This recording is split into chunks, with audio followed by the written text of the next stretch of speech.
Hi, everyone, and thanks for clicking on my video, I guess. This is a project that I've been working on. I decided to put all of Janie's voice clips into a video so that I could find what I was looking for without having to click through or anything else. So this is going to be straight through. I added some pictures that were kind of sort of relevant. They're in no particular order. I'm not accusing anybody of anything. That's not what I'm about. I simply am working on a project where I need access to this stuff so I don't have to click around and look for it. So I tell you to enjoy, but I know better. But here you go. Okay, on that day, my trailer was searched 3 times. Twice on Friday, once on Sunday morning. I may have in my interview said Monday morning, but it was Sunday morning. Okay, on Friday, I had the search and rescue, one of the search and rescue guys come in, 3 of them come in, and they checked my trailer thoroughly.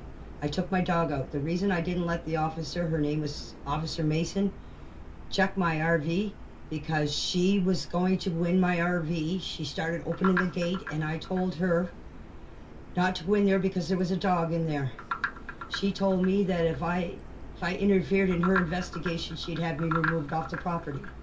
I told her there was a dog in there. If she didn't even give me the chance to tell me to take my dog out of there. She started shooting off to me. I then let the searchers search my trailer. Malaya let them search my trailer. And on Sunday morning, Mason and 3 other people come in and searched my trailer. They even checked my washer spinner. So I did not refuse to let them search my trailer. I just told Officer Mason there was a dog in there. My dog was protecting his property, and I was scared if she went in there, my dog would have done something. Not that he would have, but you don't know when somebody enters your property without a dog knowing. It was just for her safety and my dog's safety. So if people can't understand that, then they don't know anything about dogs. My dog has lived a quiet life here, and all of a sudden I have all these search and rescue people here, all cops, helicopters, drones. My dog is got so much anxiety in him, he's losing his hair. I had him to the vet. The vet told him as long as I was stressed out, my dog would be stressed out. So it had nothing to do with me not letting them search my RV. I was just the safety of the officer and for my dog. And as far as the cupboard goes, I had nothing in the cupboard. I do not do drugs. I do not have guns. I don't do any shit like that. So there's your answer to the cupboard. There's your answer to the RCMP not searching my trailer. They have searched my trailer 3 times. Oh, and by the way, I do not accept friends' requests, so don't even bother sending me one. My dog does not like Lily's loud scream, just like any dog would not like Lily's loud scream. I can't stand Lily's loud scream.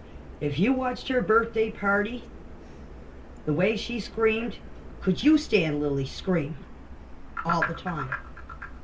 My dog reacts. My dog tells me when there's people in the yard. My dog tells me when the kids are outside. My dog is really sensitive because he's so used to being all alone here for the last for whenever the kids showed up here 2 years ago. My dog has been used to quietness. When Jack and Lily moved in here, my dog got more sensitive to sounds because of the kids yelling, screaming. So yes, my dog is very sensitive to Lily's scream and Jack screaming or talking. Okay, to save everybody trouble, here is what happened at the end of my driveway. The altercation. My brother, me and Justin were out on the 4-wheeler. We were up at the pipeline. We were coming out at the road called the Matheson Road. Malaya called me on my phone. She called me at 3:32. I didn't answer because we were talking to a lady on her four-wheeler with a child. Then she called me back at 5:39. I answered the phone. She told me to get back here to the trailer. I said, "What's up?" She said, "I can't tell you over the phone." So I came back here. Me and Justin came back here to the trailer. Marlea was standing on the edge of the driveway, crying her eyes out. I went up and I put my arms around her and said, "Please don't tell me that they found the kids dead." Haley started shooting off about something, and then I think it was Shelby. I'm not 100% sure. She started shooting off. I ordered them off my property. The or the RCMP came and asked me what was going on, if there was a fight. I said there was no fight. I just ordered them off my property. He took me aside. He has it all video cammed. He took me aside and asked me what happened. I said, Malaya, exactly the same thing. Malaya called me. I came back here to the trailer. I thought the kids were dead. Then Haley and this other girl, I think it was Shelby, I can't be 100% right, started shooting off. I told him to get off my property. He asked me what the altercation was about. I said I didn't know. I didn't listen to them. I wasn't fighting with anybody. I told him that the most important thing was to find Lily and Jack. He agreed with me. I did not order Maria off the property. She was more than welcome to stay here. Her grandmother was even here, and her grandmother was going to stay the night. And I said that is fine. Cindy's more than welcome to stay here. So I did not order Malaya off the property. What went on after they left, after the police left, and after they went to this briefing, I do not know what happened. I stayed here. I stayed here, and me and Justin went back out on the bike. So whatever happened after Haley and this other girl left, I don't know what happened. I was away with Justin on the bike. So you have to get all your information from Daniel and Malaya about that, because I do not know. And I'm going to clear up this thing about Belinda. Belinda said that she came and she said that I was crying, and I blame myself for it, and this is the time that I wouldn't let the police in. Said that I wouldn't let the police in my RV. Well, the reason why I was crying, Belinda, is I blame myself for not getting up that morning and seeing the kids. Because whenever they're outside, I'm usually out there. I'm the one watching those kids. I watch those kids out in the yard every day. That's why I blame myself for not getting up that day. If I would have got up, this would have never happened. So that's why I was crying that day, Belinda, is because I blamed myself for not getting up for those kids.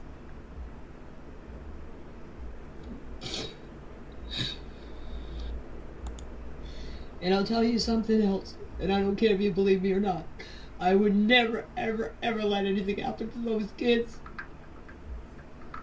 I watched them for 2 years. I seen them day in and day out. What went on between Malaya and Daniel has nothing to do with me. I live here in the camper. They live in the trailer. What went on in there is none of my business. And when you have to call your kids, or Jack and Lily's mother, and tell them that Jack has his boots off and Jack has his coats off, does that tell you that Malaya was watching the kids? So don't come down on me because they weren't my grandchildren, but that I do, and I do consider them my grandchildren. I don't care what anybody says. When they came into my life, they became part of my family. So if people doubt that, then they don't think very much of me, because I'm not that kind of a person.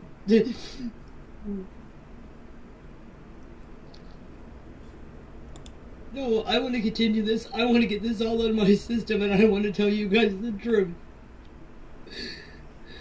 It really bothers me because I've been a grandmother for 9.5 years. In the last 2 months, I can't be a grandmother anymore. I'm not a grandmother. My oldest granddaughter's birthday was on the 25th of this month, and I couldn't even see her, all because of what happened. And I had nothing to do with it. But I am the one that is suffering. So is Jack and Lily. They don't know where they are. They don't know what's going on. Well, Meadow doesn't know what's going on. And my other two grandchildren don't know what's going on. I watched my oldest two grandchildren play with those kids for the last 2 years. And now they don't even know what's happening. They don't know what happened to Jack and Lily. They don't know where they are. It's not about me. I'm worried about my grandchildren. What impact this is having on them. I can recover from this. It's going to take me a long time. But just think what the impact has on my grandchildren and Jack and Lily. How much it's hurting them. And I begged Malaya to come out and tell her side of the story. And she's the only one that can answer the questions that we can't. I begged her to come out and talk. For the sake of the grandchildren. For the sake of her children.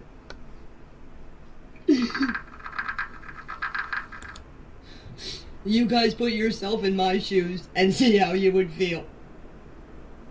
You would be feeling exactly the same way I am. I'm no different than anybody else. I do have a heart. And I'm not standing up for Daniel, and I'm not standing up for Malaya. I'm standing up for myself. I told you everything that I know, and I told the truth. If you want to give me a Bible and swear it, then I will. And besides, what would I have to gain by doing something to Lily and Jack? It breaks my heart I can't see my grandchildren. It breaks my heart because I don't know where Lily and Jack is. And look at poor Meadow, what she's going through. She has no parents that are together anymore. You guys just don't understand. I wish you were in my shoes. Being blamed for something that I had nothing to do with. Thank you.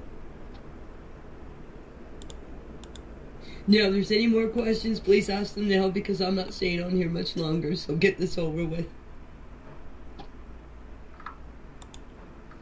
I am fighting to see my grandchildren. I've already got in the process of trying to see my two oldest. And as I said, I'll fight tooth and nail to see my grandchildren. Nobody's going to stop me.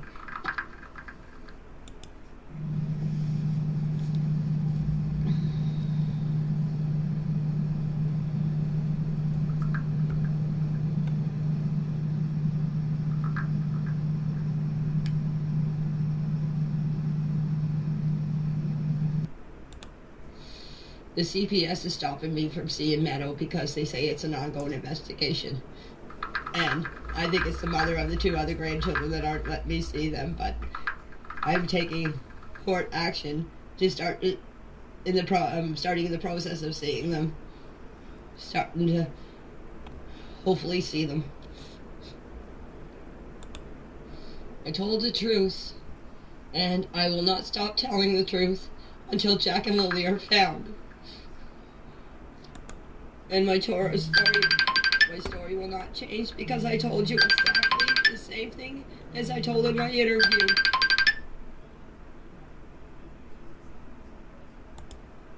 I'm sorry, guys. I just need a little bit of a break from this. If there's any other questions you'd like me to answer, I can answer them now. But please, one at a time, like before. I like to do it before because everybody shoots me so many questions that I don't have time to answer them all at once because my brain is just going around here. So one question at a time if you want answers. Okay, a lady dropped posters off to me day before yesterday. I haven't had a chance to get out to put any out, but I will definitely put them out. Just right now I'm having a little car problem, so my sister-in-law said that she would take me around to put them up just soon she was able to do so. I do own another piece of land, but the land that I own is between my exes and my brother. It is 7 acres, and there is no water. It's not by the ocean, it's not by anything. There's no brook on it, there's no water at all on it. So if you go to Google Maps, you will find the piece of land between my exes, which is Daniel and Justin's father, and my brothers. And that would be on the Lansdowne Road, not the Lansdowne Station Road. Repeat, the Lansdowne Road. And to correct Haley and whoever else, the piece of blanket was found on the Lansdowne Road, not the Lansdowne Station Road. I cannot answer questions about that blanket because I was not here when it was supposed to be found. I'm just hearing where she said it was. I'm correcting her that it was the Lansdowne Road. The only time that I was here to have any part of the blanket was when the cops, RCMP, came here and asked about the blanket to Daniel. Daniel and Justin did go to the garbage and showed the RCMP officers the rest of the blanket. And I can vouch for the blanket being put in the garbage because I seen the day that Daniel put it in the garbage because I told him not to bag it too heavy. So Daniel did put the blanket in the garbage. I appreciate you guys asking me if there's anything that I need. No, there's not. The only thing that I need is people to stop the rumors and accusations because it's not helping anything. It is just making everybody's life miserable, and it's also hurting the children of all these rumors, and they got to stop. So I'm here to tell you the truth on my side of what I have seen and what I have heard. I've been telling everybody from the start of this, I had no involvement in the disappearance of Jack and Lily. I gave the investigators the same story that I'm telling you guys. I did not have anything to do with what if Daniel has said or done. I've been holding this in for 2 months until Thursday when I gave my interview. The reason why I've been doing this is the investigators advised me not to speak to anybody because of their investigation. But it's been over 2 months now. I find the investigators are not telling us anything. They put only one report out since all this happened. They are not giving us any updates. I'm tired. I can't deal with this because they are keeping stuff to themselves, which the public should know. We should know what is happening. I don't believe Malaya took that picture. I believe it was a drone. The same drone that took the picture of the property. I wasn't around when it happened, but I'm believing it was a drone that took the picture of Daniel and Justin on the ATV. There is something else I have to clear up about the ATV. The ATV has not been on this property in the last 5 years or so. Because my neighbor, which I'm not going to mention, is known for stealing property. And that was one thing that I did not want him to take. And I also want to mention too, someone, I can't tell you who, has broken in, when Daniel and I were away, has broken in to our trailer and have taken a few things. I'm not going to say what they are, but have taken a few things. And this has all been reported to the investigators. And yes, we still have drones that fly over that are over our place. It's usually Friday and Saturday nights, mostly. So if the people out there that are flying the drones, if you like to watch a 60-year-old woman on a Friday and Saturday night and have nothing better to do, you go ahead. And I'd like to say something else. And for all the people that are driving by, taking pictures of my property and taking pictures to see that what we're doing in the yard, I'm going to let you guys know I am scared of being in my own place because I stick mostly to my RV and my backyard because I never know that when somebody's going to blame us for what's going on, or blame me, I should say, I am scared to death that somebody's going to come along and do something to me while I'm in my yard. That's how scared I am. Now, all these here interviews that Daniel have done, I am scared for him too. I'm scared it will turn out to be like a porta pack. That's what I am scared of. I told the investigators this, and they more or less can't do anything about it because they're on public property, If they step foot on my property, then there's something I can do. Yes, I believe the kids are alive. And the reason why I believe the kids are alive is because my heart is telling me they are alive.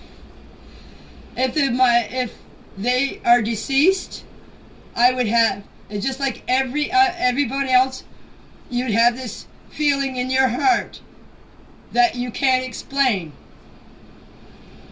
And your gut feeling. But no, I definitely believe the kids are not deceased. I believe they are alive. Where they are, I cannot tell you. As I said before, if I knew where the kids were, I would go and get them. I would not care what kind of shit I got into. I would go and get them. And there's another thing that I would like to put out there. I would like whoever has the kids, or whoever knows where the kids are, please, if they want to and they want to get out of trouble, please drop them off where they pick them up at night time. We do not have cameras. We do not have an outside street light.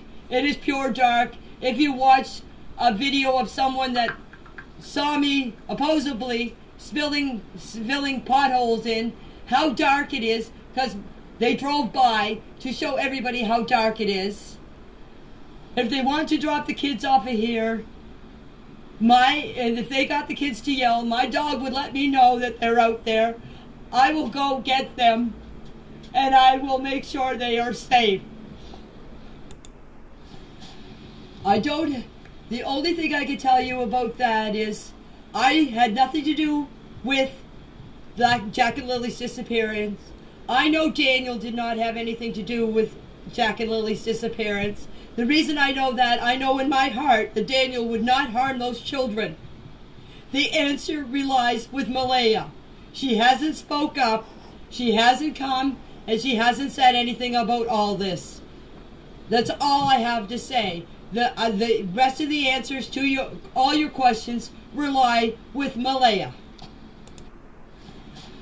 The only thing I can tell you about that is I had nothing to do with Jack and Lily's disappearance.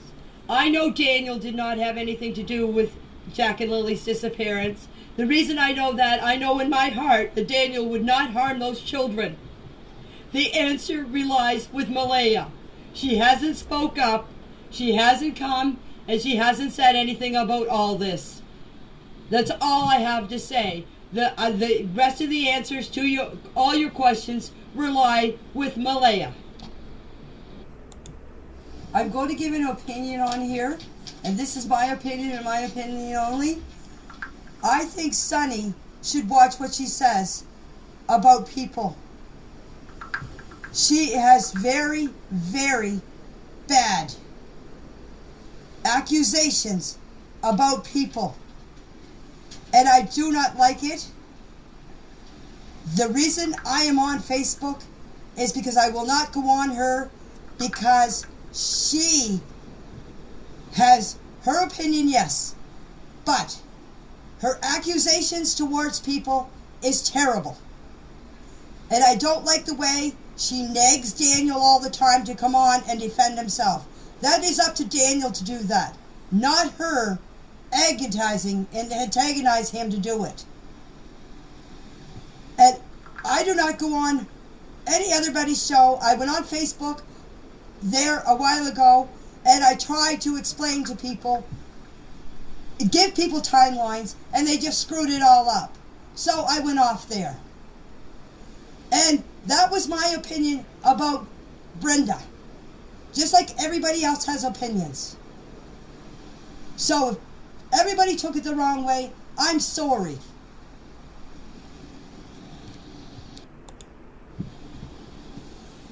I will say Dara did get some things wrong with what I said, but in my interview and on here, I am correcting what he said about events.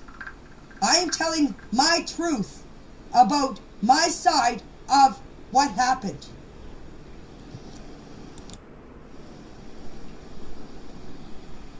On May 1st, nobody was here. On May 2nd, when Jack and Lily disappeared, the people that stayed here on May 2nd was Malaya's two great aunts and Malaya's grandmother stayed the night. On that Friday, May 2nd, the ones that were in the trailer, which was a family reunion, was Malaya's mother, Cindy, Malaya's grandmother, Patty, Malaya's aunt, I don't know her name, I never met her, Malaya's two great aunts, I never met them, and Cindy's boyfriend. We're all in the big trailer, eating, drinking coffee. I don't believe any of them went out searching. On that Saturday, after everybody left, after the fight or the altercation at the end of the driveway, everybody left. Except Malaya's grandmother Patty was here, and she was going to stay the night. But I think it was Corey, Haley's boyfriend, came and took her. She did not want to leave. But Corey came and took her, and they all left. There was nobody here after that when everybody left on Saturday evening.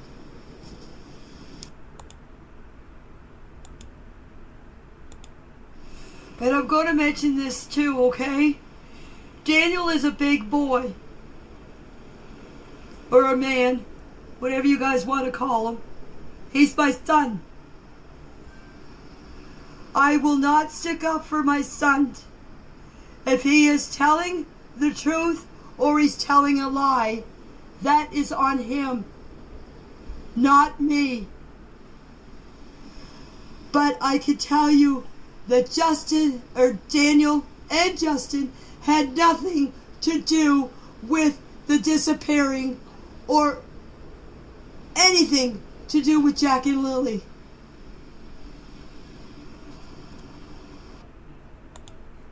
The reason why I'm saying that Justin and Daniel had nothing to do with the disappearing or the deceased or whatever everybody's saying that he did or that he murdered Jack and Lily, I know that is not true because my heart is telling me that it is not true.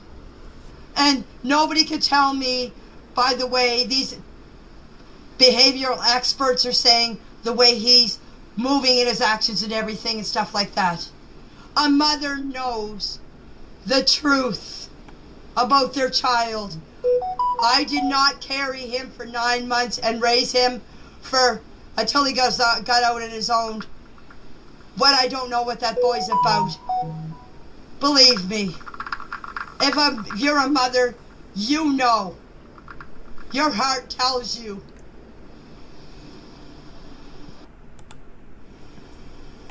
Yes, I can understand, but as I said, I have no control over Daniel, what he does and what he says.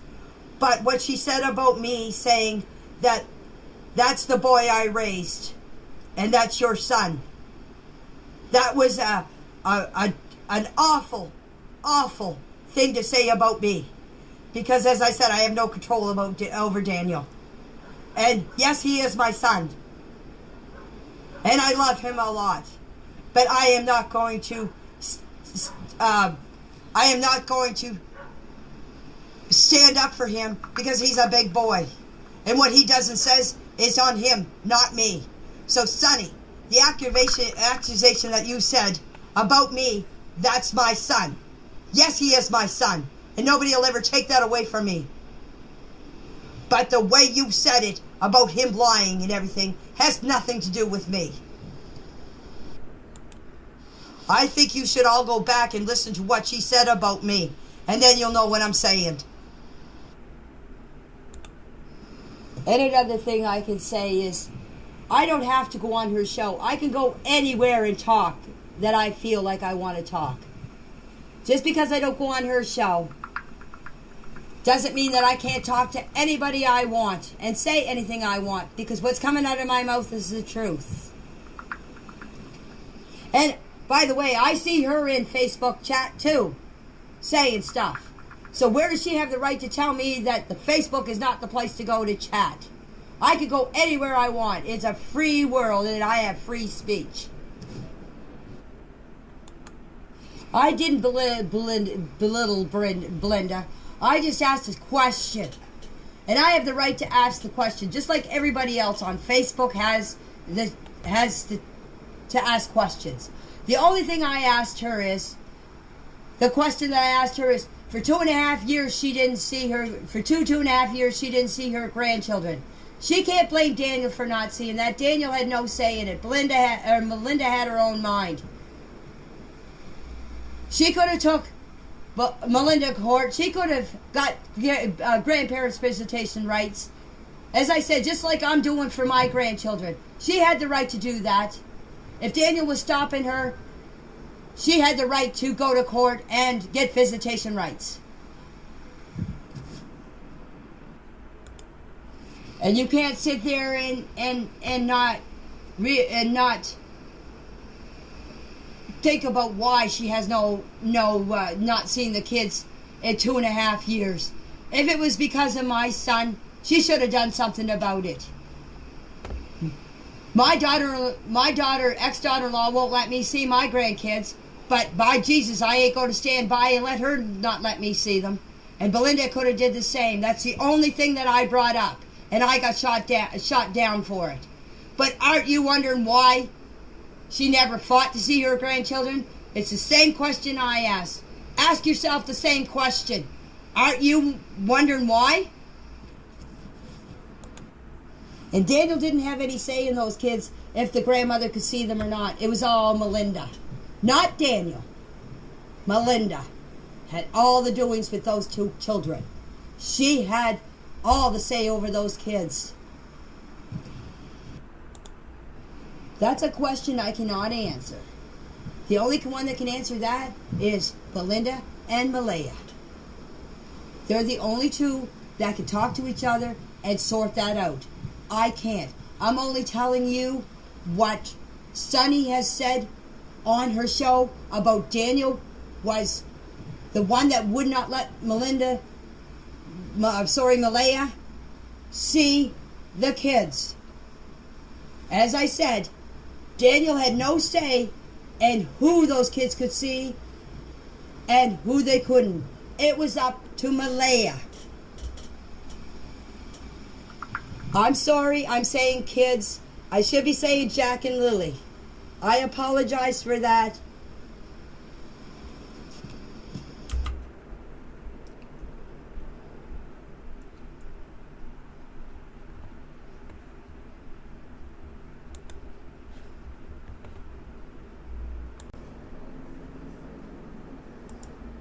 I can't tell you why Malay is not showing up at the visuals. The reason I didn't show up is I didn't want to be attacked by reporters. I didn't go, but I plan on going to the next one because I got my story out there. I got the truth out there. But I'm not going to an event and be bombarded by reporters. That's why I didn't go to the first one. But I will be going to the second one. Because I couldn't handle all these reporters coming up to me and me breaking down in a whole bunch of people. I cannot talk to reporters. The only reason why I got the reporters to come here is because it was on the property, and the reporter said to me, talk to me. She wasn't there to judge me like everybody else is judging me.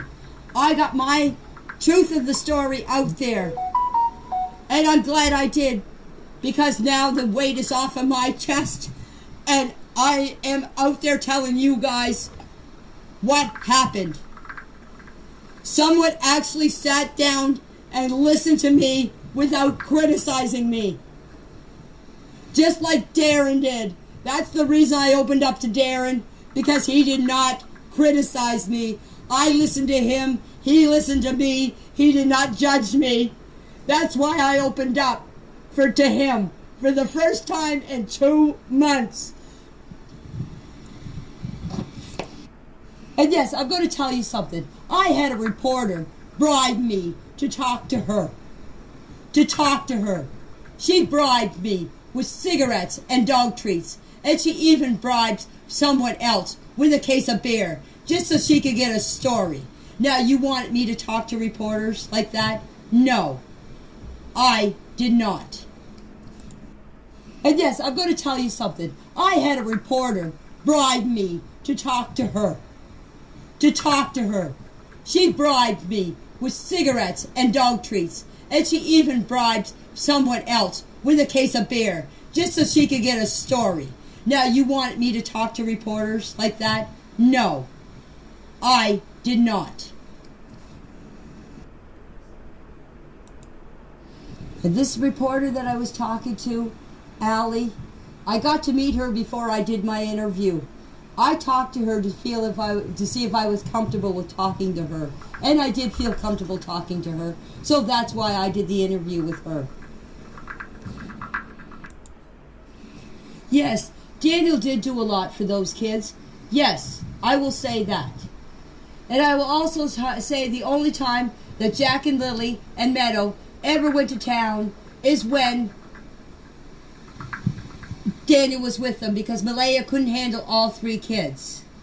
And I'll tell you something else. For the last 2 years, I observed those kids in my backyard. And the only time that Malaya went out with those kids is when she took Meadow out. And when she took Meadow out, that's all she would do was take her over to see the chickens. I have never seen I have never seen Malaya push those kids down on the swing or even watch them go down the slide. I've never seen her out there playing with the kids. In the wintertime, I would go out and throw snowballs at them, build snowmans with them, build a tall snowbank for them to go sledding in. All the grandchildren. And I would try to go coasting with them, but I have some medical problems. I couldn't really go coasting with them, but I would push them down the hill in the sleigh. I would play snowballs with them. I'd build snowmans with them. I never seen Malaya ever do that with them. When she was out watching them coast, she was pulling Meadow around in the sleigh. After Meadow was born, yes, Meadow got all the attention. I seen that with my own 2 eyes, yes. Jack and Lily were sort of put on the back burner, yes.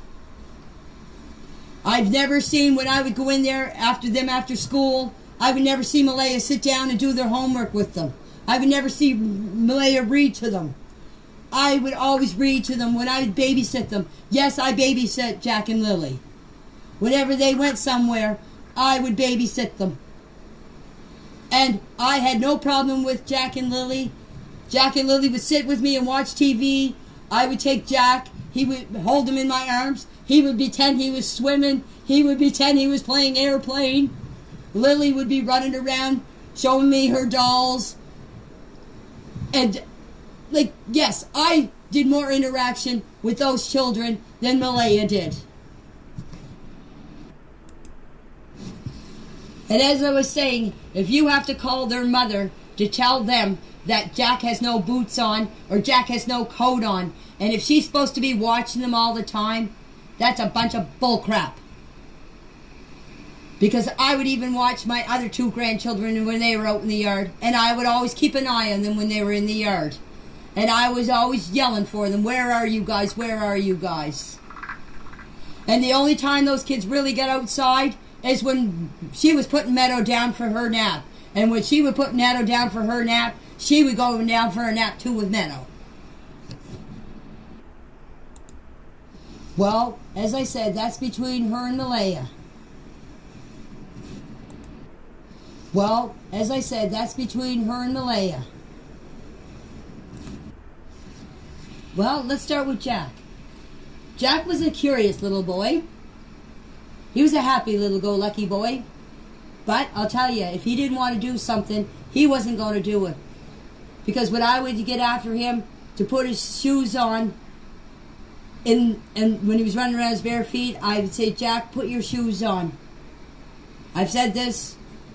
And he would just stand there and put his arms up, fold his arms up, and go, eh, eh, eh, eh. And that's all I would get out of him. Other than that, he was a curious little boy. That's all he would do all day. When he was outside was sit and turn boards over or rocks over looking for bugs and worms. I had my granddaughter down digging worms for the chickens. And he would come down there and he would grab every worm that he could see. And when it would come time to go feed the chickens, he goes, no, they were my friends. I'm keeping them. He would play on the swing. He was a happy-go-lucky boy. Lily, she was a Miss Prim girl, as I would say, if that's what you call it. I guess they call her a diva or whatever, but to me, Miss Prim. Because whenever she would get her clothes dirty, she would go in and change her clothes. I never knew what that girl was going to come out in. She had a kitchen out in the yard. I had a play kitchen. I got a play kitchen for them. Well, for my oldest two grandchildren. And when they weren't here, that's what she did. She'd play with the kitchen. She'd make mud pies. She would pretend she was making hot chocolate or coffee or tea. If a bug got around her, she would scream, there's a bug, there's a bug. And she would go running in the house because there was a bug. Jack would just say, where's the bug, where's the bug?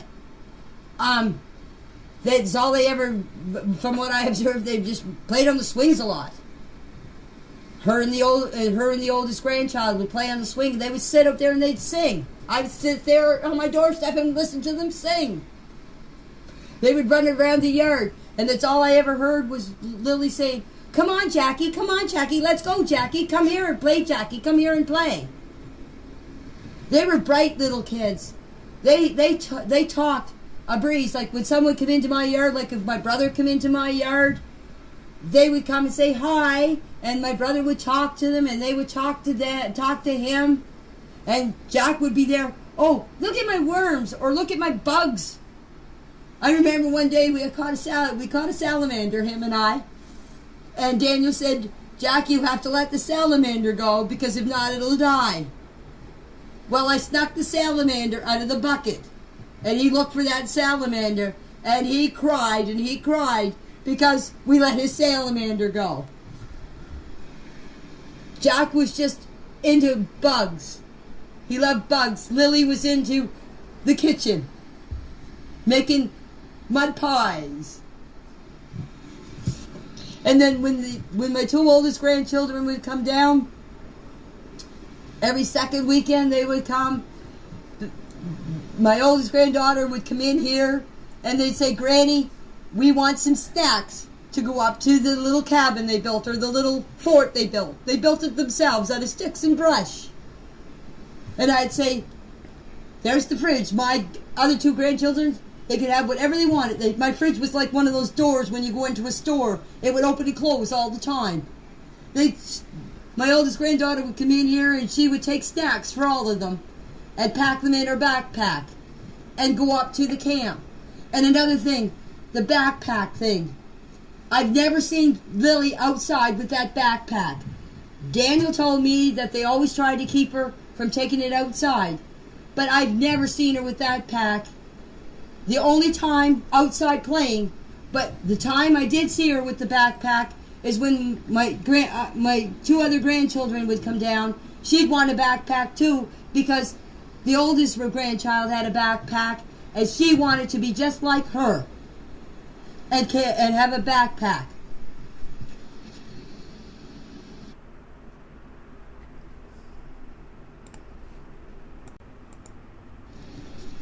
Oh, and another thing, when we go walking up the old road here, up the top of the hill here, up above my place there, if Jack didn't want to walk, Jack wouldn't walk. He would stand there and he would I'd say, "Come on, Jack, we're gonna walk." He would stand there and he would stamp his feet, fold his arms, and just look at me. And I'd say, "Come on, Jack, we're going for a walk." I'd have to go and take him by the hand to make him walk. Jack was a kid, if he didn't want to do something, he wasn't going to do it. Lily, she would walk along. I'd have to yell at Lily, "Lily, wait up for us, wait up for us." But Jack, no. Jack would not move if you didn't take him by the hand and tell him to come on.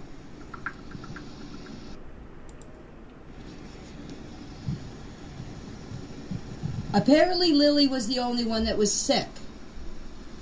I think the reason why Jack didn't go to school is because I don't think she wanted Jack to go to school by herself. That's my opinion. They missed school to Thursday, yes. They went to town Thursday around lunchtime. I have no idea what they went. I do not even know what they bought. I heard them out in the yard here Thursday afternoon. And when I heard them out, my dog started barking. My dog tells me when the kids are in the yard. Okay? I went out. When they heard them out in the yard, my dog started barking. I opened the door and let my dog out. My dog is penned in. I do not let my dog around Jack and Lily. From what I hear through the grapevine, Jack and Lily have not been around animals. When they first came here, I tried to introduce my dog to Jack and Lily, and Lily started to scream because my dog was near her. Ever since that, I've kept my dog away from the kids, Jack and Lily. Thursday, when I opened up the door, Jack and Lily were right beside the playhouse looking for worms under a board. Jack said to me, "Look, Granny, I found a worm. I found a centipede." I said, "Good boy, you keep looking." That's when I went over in my front of my RV and started raking the gravel for the swimming pool. Because I was waiting for Daniel to find his tools so he could help me put the top board up on the fence so I could put the boards up, because I couldn't hold one end and nail the other end. Anybody that knows that, anybody that does carpentry knows that that's impossible to do, to get it balanced and hold one end up and the other end drop. After Daniel helped me, I continued putting the boards on the fence. But there was another fence on the other side that was there before that. So I was out there doing my fence. Jack and Lily were in the backyard playing. I came in the house to have some supper. I do not know when the kids went in the house.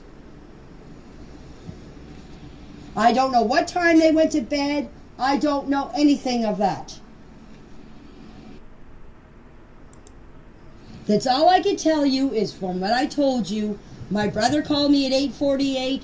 We talked for 2 minutes, 59 seconds. After that, I laid down. My dog barked because Lily and Jack were here where the swings are. I have a board up over my window. I did not see them because the board was closed. The reason I have a board up over my window is for the winter time to keep the draft out and for the summertime to keep the sun out. I heard them Friday morning. I swear on a Bible. Better than that, I swear on my father's grave. I heard them Friday morning. So the kids were here Friday morning. After that, I don't know what happened to them. My first instinct when she told me the kids were missing was check the woods. That's what I did. And when I found out they were not in the woods, I said they're not in the woods.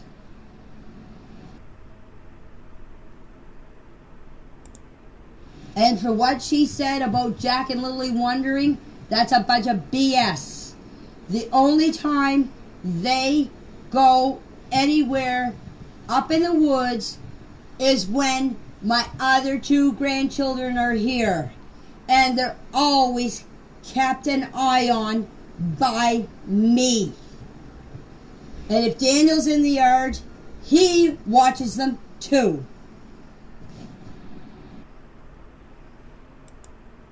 And for what she said about Jack and Lily wandering, that's a bunch of BS. The only time they go anywhere up in the woods is when my other 2 grandchildren are here. And they're always kept an eye on by me. And if Daniel's in the yard, he watches them too. And the kids have never wandered away or never gone in the woods by themselves in the last 2 years.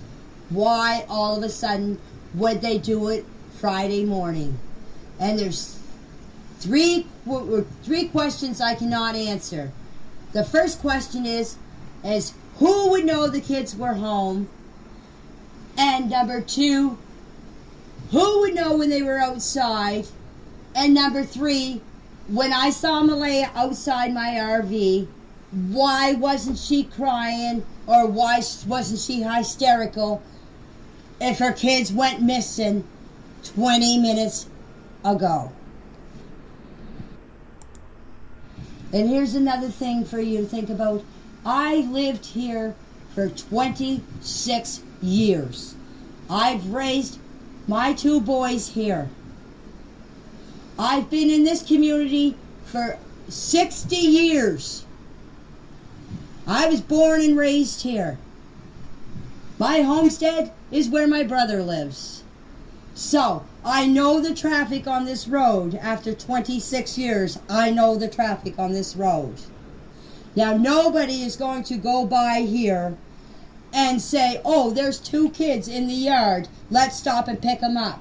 For number 1, that's where those 3 questions come into.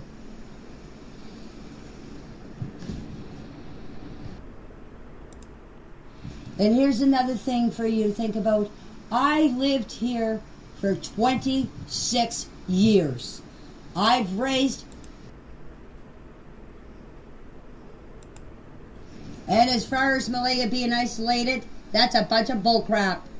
Because she used to drive Daniel to work when he was working full time. And there's something else I'm going to straighten you out about too in a minute. When she wanted the car, she would drive Daniel to work. She would go do what she had to do. She would even bring Daniel his lunch. She would come home. Then she would go back in the evening and pick Daniel up. So she was free to go whenever she wanted to go. And another thing, the reason why Daniel is only working 1 day a week is because of this here tariff tax. The mill is having problems getting logs. That's the only reason why the mill is down 1 day a week. And that started in, I think, February. They started going down one day a week.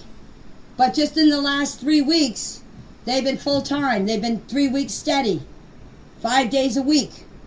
So, if anybody thinks that Malaya was isolated, she had every chance in the world to go wherever she wanted. That's all she had to do was ask Daniel for the car, and Daniel gave her the car. And there in April, she bought a car on her own. So if she wanted to leave, she could have left in April. She could have left any time she wanted. She knew me.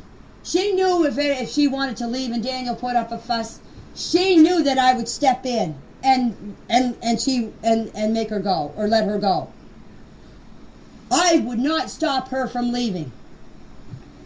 Even though Daniel's my son, if that's the time, I would step in. So, people can't say that she didn't want to leave here because she was isolated, that she couldn't go anywhere. That's a bunch of bull crap. And she had the use of my vehicle too, whenever she wanted it. So, if people think that she didn't want to live here because she was isolated, if that's what she's telling everybody, well, or if that's what you're hearing, that's a bunch of bull crap.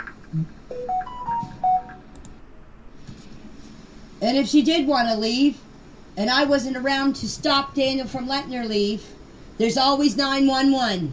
There's always a way out. No, I'm fine. I'm just thankful that somebody is listening to me and not bashing me for what I'm saying. As I said, the accusation and the rumors have to stop. It's not good for me, for my dog, for my grandchildren especially, for Lily and Jack. These accusations have got to stop. I don't know what's going on with my grandchildren. I don't know how they're feeling. I can't talk to them. I wished on the 25th of June, I wished my granddaughter a happy birthday through Messenger. I couldn't even see her. I couldn't even go to her party or anything. The rumors and the accusations have got to stop.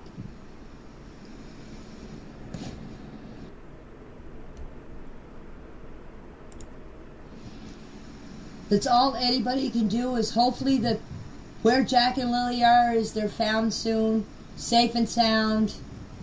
Either way, I'm not going to say it because I don't believe they are in my heart.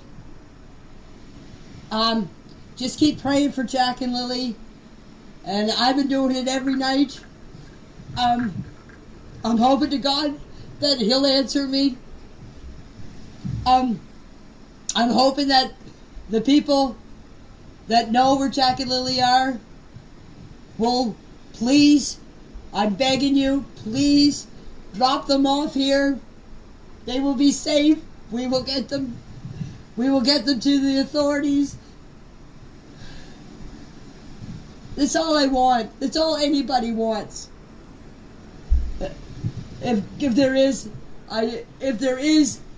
enough people praying and enough people out there looking for them, hopefully we can find them. Hopefully we can bring them home to stop this. Lily and Jack must be out of their minds, not knowing what's going on or what's happening to them. They don't deserve that. They don't. I wouldn't even want to be a kid in their situation because I know that I wouldn't understand what's going on. So they must be out of their mind, not being able to see their mother or see Daniel or just being around the other two grandchildren or Meadow, poor little Meadow.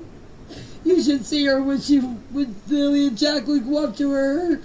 Her eyes would light up and her big smile on her face. Now she can't see them. It must, even though she's small, she must be hurting. She's such a bright she's such a bright little child. She just must be going through torture too.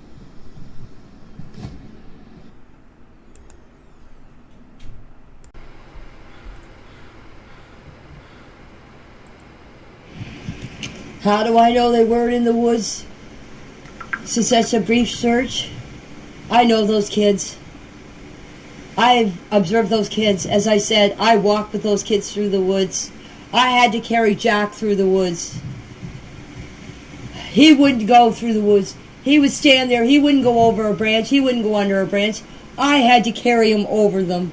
So I know they're not in the woods. As I said, I don't even like going through the woods because I don't like walking over trees and branches and bush.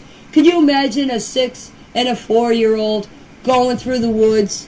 You guys seen through videos of what the searchers went through.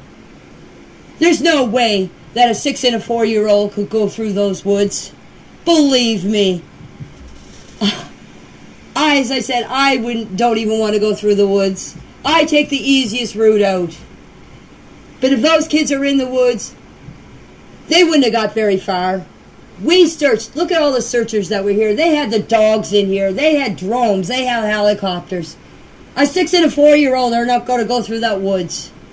Believe me, they're not. Well, that's a question that's hard for me to answer. The reason why is, if any of you have watched Malaya's video of her when she was a teenager and the way she talked about things is the way she is now. Malaya and I could not sit down and have a conversation. If it was just a brief conversation. When I first met her, when Daniel introduced me to her and the kids, it was okay. My personal opinion of her, I'm not gonna say. But let me just say, when Meadow was born, when I would go in there to see Meadow, and I would hold Meadow, she would always come and take Meadow from me and say, oh, she has to be fed or she has to be changed. She would go in the bedroom and she wouldn't come out until I would leave. When the grandfather came to see Meadow, she would do the same thing. When it came to Meadow, Meadow was hers. I could go in there and I could play with Jack and Lily all I wanted.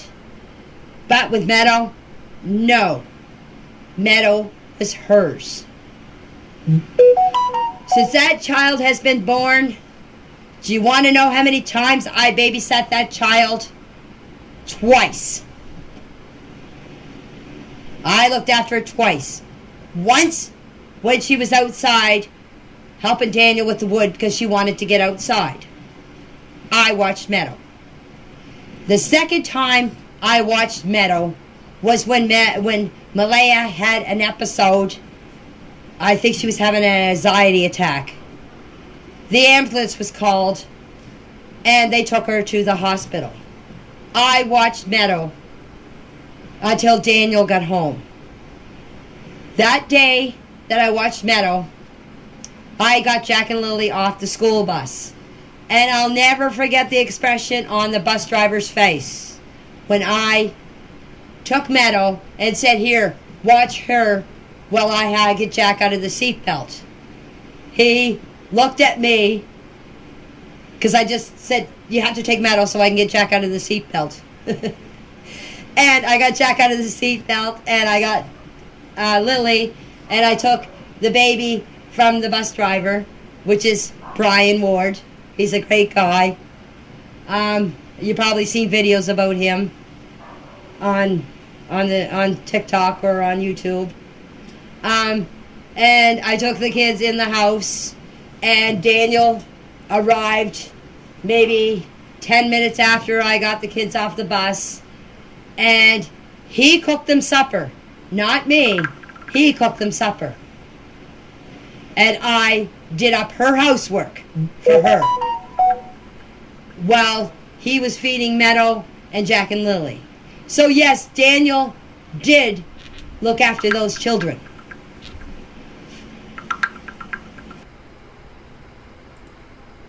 I have not tried contacting the chief. The reason why I would have not contacted the chief is she probably won't tell me anything like she did Belinda, because the children are not mine, and I did not say the kids were on the reservation, so why would I contact the chief? Now, there's people said that they are on the reservation, and as I told you, I do not know where Lily and Jack are. So why would I go and call the chief to ask him if they're there when I do not know if they are there or not?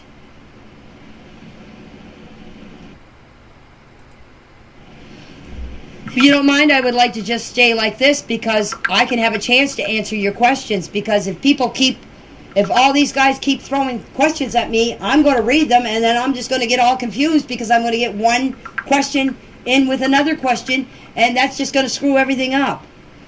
If you guys don't want any questions asked this way, that's fine. I'll stop talking. I get all the time in the world. It's not like I have a life anymore. God, there can't be that many more questions for you guys to ask me. I told you everything that I know. Like, I mean, do you want me to tell you what color the sky is today? Like, how much more can I answer? Like, how many more questions is there? God, I answered more questions than they did in my interview. I have no idea where to search. The only thing I can say is keep the flyers going. All this place has been searched. It's been turned upside down, inside out. There's nothing more they can do here. Like, they even checked the septic tank. They checked the well. They checked everywhere. They checked under my under the trailer. They had a drone under there. They checked here. They checked everywhere. There's no other place that they could search here. The kids are not here. The only search that you could search is out there in the world. I felt comfortable answering your guys' questions because nobody was coming to me all at one time. And as I said, I have nothing to hide. I did my interview. I'm free speech now. As I said, I felt comfortable doing my interview. Everything I'm telling you is what's on my interview. Only I am showing you what happened and where it happened. That's the only difference of me talking to you guys now.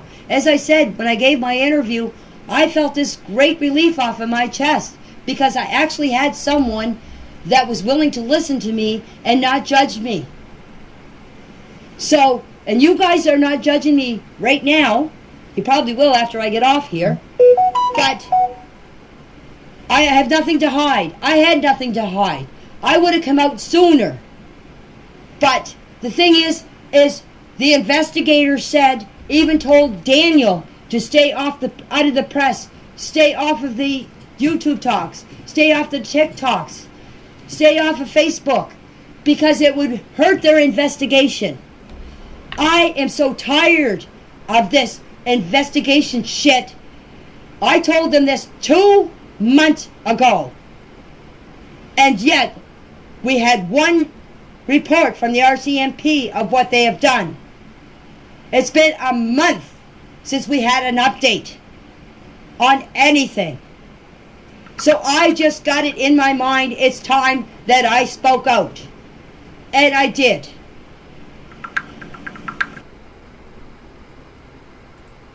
No, I'm sorry, I don't have any pictures of Jack and Lily to share with you. I'm sorry. I don't really have any pictures of my other 2 grandchildren. And because I got to see them, the only pictures that I even have of that I get pictures of is my other 2 grandchildren. I don't have any pictures of Jack and Lily. No, I'm sorry. I got to see them every day. Every day. So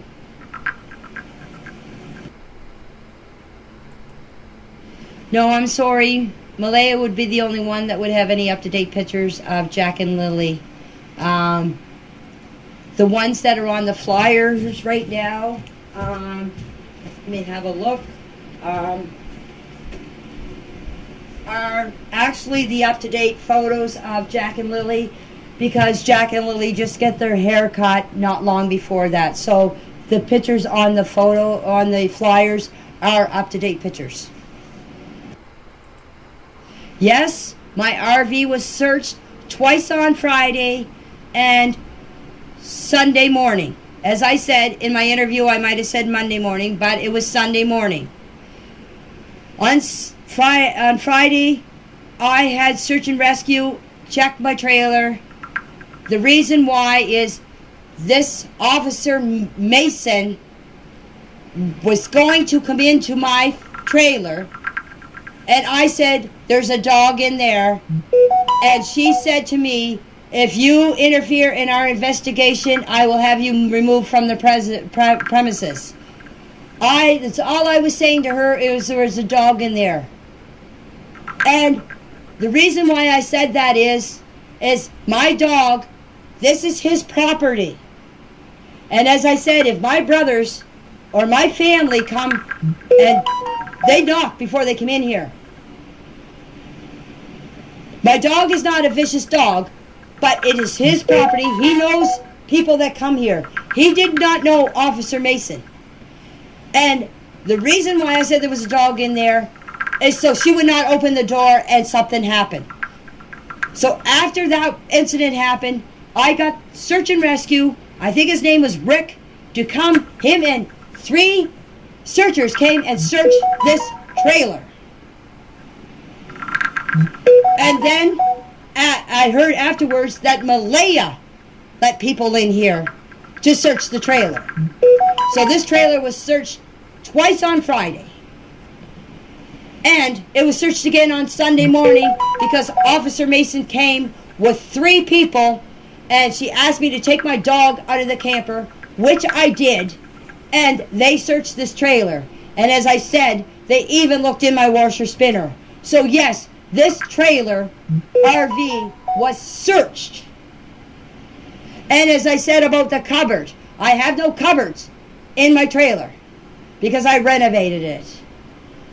And if they searched my trailer, if I did have a cupboard in here, they would have searched it.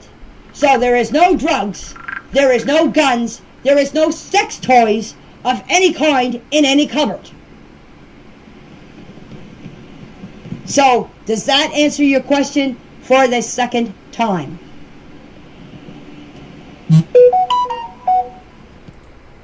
Here, be nice in the chat, or I end this conversation right now.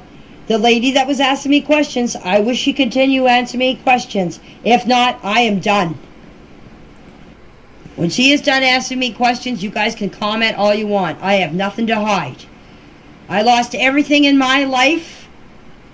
So, after I'm done talking and telling my side of the story, the truth, if you want to comment and say whatever you want, believe me, I do not care. I am telling you guys, if you don't believe me, that's your problem or your opinion. If you want to give a comment, I am all done with this once I've talked to you guys.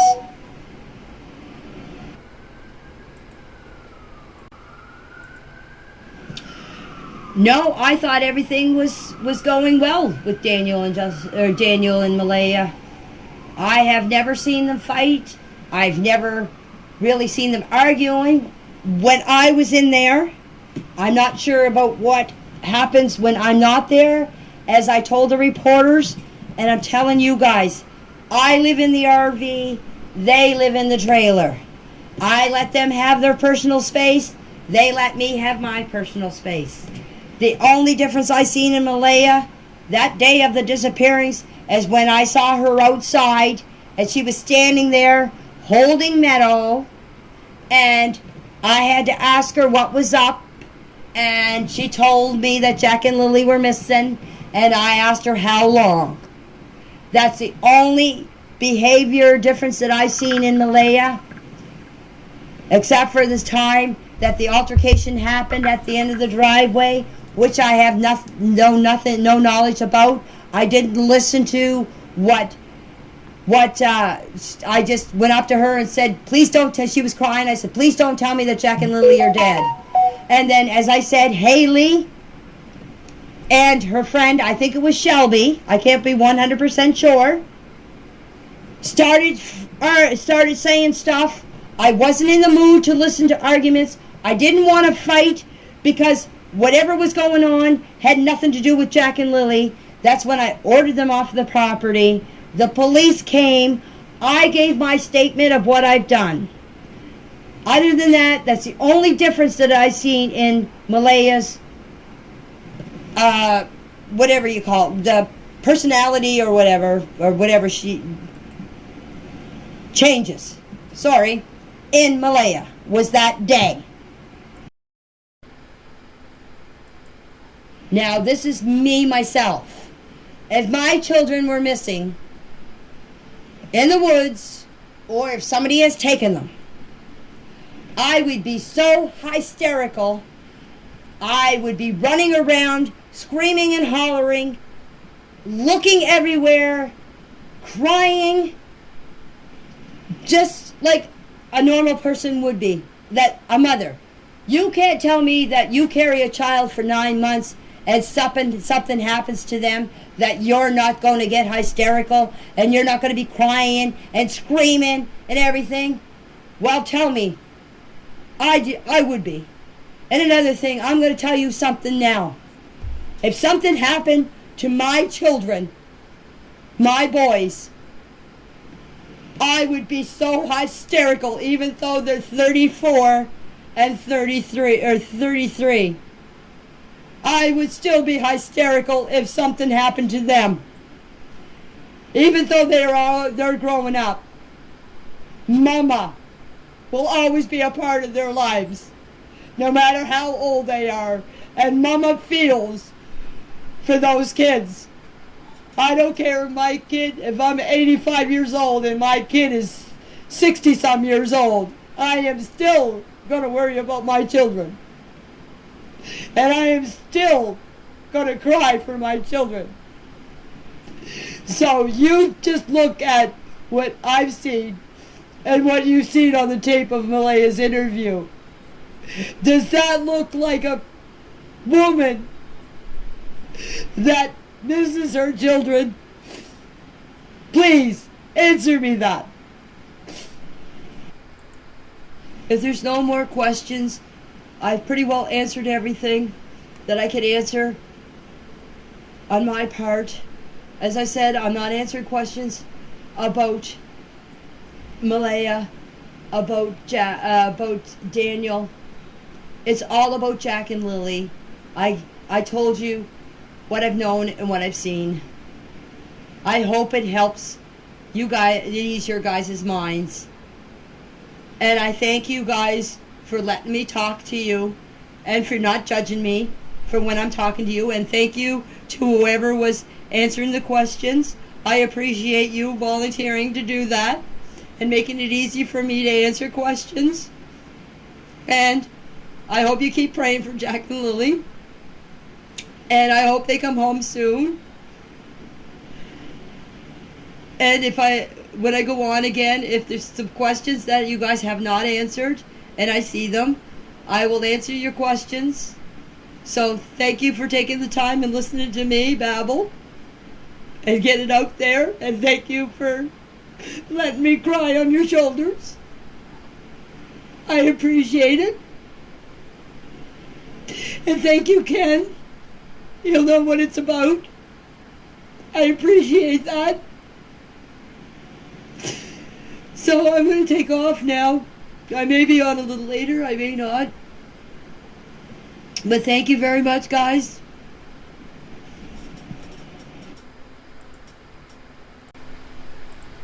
Oh, there's just one last thing I'd like to say. I don't know how many people are from Nova Scotia or Pictou County or whatever. I would just like to say this, and this is my opinion, but to Robert Parker and Tim Houston,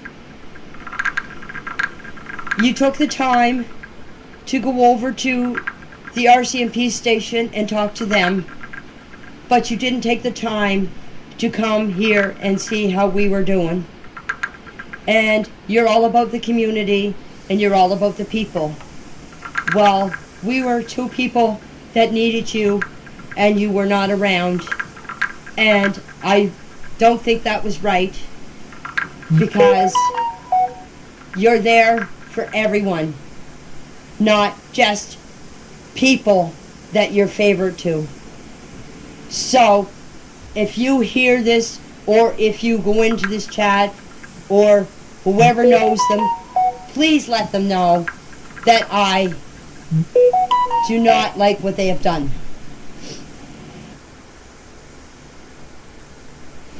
Hi, I'm sorry, I just seen a comment there. I didn't see Malaya put the kids in the car. That's one thing I didn't see. And Cheryl is Malaya's best friend. She's the one that was on the beach with Malaya.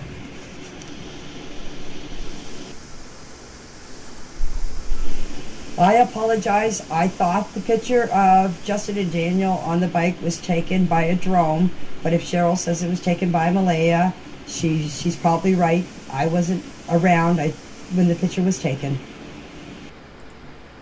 Oh, I'm sorry. I thought it was her friend that asked about the picture. There's so many names, like when I seen Cheryl and she said about the picture, I took it was Malaya's friend. I'm sorry. As I said, that's all I know. Oh, sorry. Yes. But I didn't know who took the picture. There was so many drones around here. I thought it was the guy that took the picture of the property that took that picture. That's all I know. I didn't know if it was Malaya or who took the picture. I can't be sure. I thought it was the drone. Look, there was so many people here that day. I don't know half of the people. I don't know most of the people that were here. I only know the people that were here from the community, and some of friends that I know were here. I don't know. I don't know. Like, I was away most of the day with Justin on the four-wheeler. Him and I took off and we just went. So I couldn't tell you who was here, to be exact. If I ran into somebody I knew, I'd talk to them. If I didn't know, I said hi. So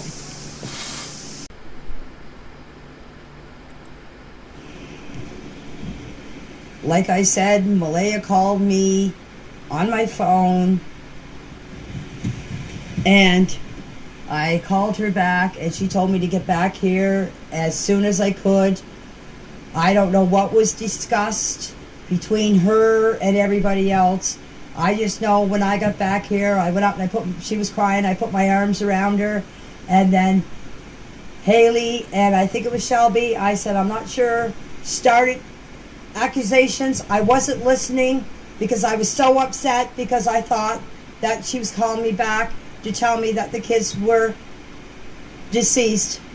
I said dead in my statement to the cops, but I'm sorry, I mean deceased.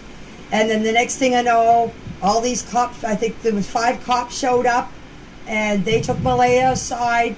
Actually, Officer Mason took Malaya aside and talked to her. The other 2 people, I ordered them off the property, and an officer took me aside and got my statement.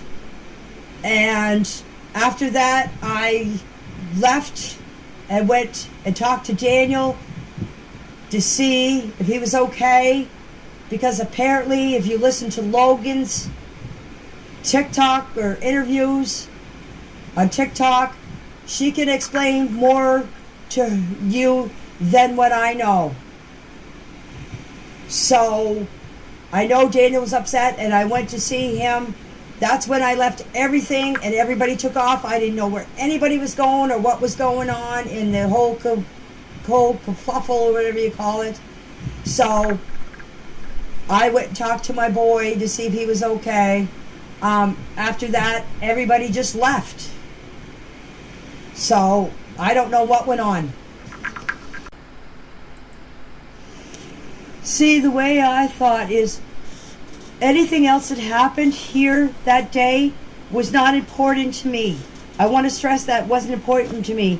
The only thing that I was thinking about that day was finding Jack and Lily. And I spent all day, except for when I came here and had a little bite to eat because my daughter-in-law brought some food, and I had a sandwich, and then she took the rest of the food into the trailer, and the ones that were in there, all her family, ate all the food. Anything that anybody brought, they took it to the trailer and they ate it all. We didn't get anything. We had to defend for ourselves. As I said, it was like a family reunion. They were in there talking and laughing and going on. So, and the only time that I went into the trailer is that time when I seen them all laughing and carrying on, was to tell Malaya that Justin and I were going back out to look for the kids. And she said, do you want me to shut the chickens in? That's the only time that I set foot in that trailer all day. Except for when everybody left and the police officers came and asked Daniel about the pink blanket. I was there when they went out to the garbage can and took the pink blanket out of the garbage. Other than that, after that was over, nobody else was around. Everybody left. And I just sat in the trailer, and some of my friends came and asked me how I was doing, and they were very supportive of me. And God love one of the girls that was there, one of the friends that was there. I had a tick bite on me, and it was starting to get. This was on Saturday. I had a tick bite on me. God love her. She went to the pharmacist and got me pills because I wouldn't leave the property. I never left the property all the time those kids were missing. And after the search, I still don't leave the property. I may go to town maybe once a week or once every 2 weeks. I stay here and tell reporters to get off my property because I don't want to talk to them. And I'm a homebody. I'm like a hermit. I don't go anywhere. And I was that way before this all started, before the disappearance of Jack and Lily started, and I'm still a hermit.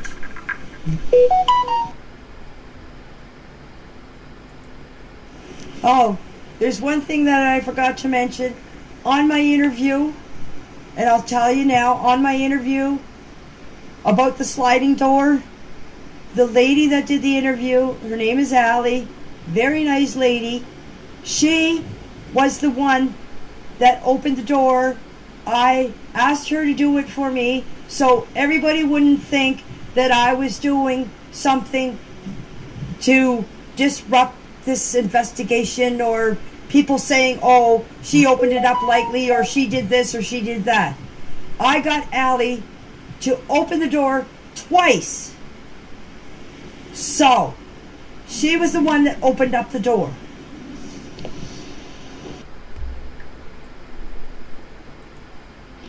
Oh, and I also in my interview told them that if they want to come take up my driveway, or if they want to come lift my trailer, or lift the RV, or anything they wanted to do, they were more than welcome to come and do it. I have nothing to hide. The kids are not here on this property. But they did put a drone underneath underneath the trailer. They had an army guy come in with this great big drone that they use, and they put it underneath the trailer. And I offered to go underneath the trailer with a flashlight to show them that Jack and Lily weren't under there, and they said no, that they could get under there with the drone. And I'm not here for you guys to feel sorry for me. I'm just here to tell the truth. You guys have your own opinion of me. I have nothing to say about that. I'm just here to tell the truth. I want Lily and Jack found, and that's all I want. Can I clear something up about the four-wheeler? Justin and I were the ones driving on the four-wheeler. But we picked Daniel up around the pipeline. Justin and I went up around the pipeline, and we were going through an old road, and we seen Daniel. And Daniel got on the bike, and he sat on front of the bike until we got back to the pipeline, and we dropped him off with some of his friends, and then Justin and I took off back home. So Daniel was on the bike, sitting on the front of the bike. So there was me, Justin, and Daniel on the bike. He was sitting on the front of it. But Justin and I had the bike out all day. I'm fine. I just went through your comments to see if there's any questions you had to ask, and I just wanted to clear that up. I just want to say, Daniel has done so many interviews, and to tell you the truth, if I was in his place, I'd be so confused because people have been asking me so many questions, and it's just, I don't know how anybody that has been interviewed keep everything straight. Like, I think a little things get twisted and everything, but you got to understand, we're all under a lot of pressure here. All this was put on us, or especially on Daniel, because Malaya's not opening her mouth, and Daniel's taking all the backlash for this. So if it was Malaya Malaya opened her mouth, just how much backlash she would get. So you got to cut Daniel a little slack here, guys. He did not use the ATV all the time of the search. It was me and Justin. And as I said, we picked Daniel up on an old road. We went up the pipeline, Justin and I did, and we picked Daniel up on an old road. So Daniel did not use the bike. The only time he was on the bike is when we picked him up on the road.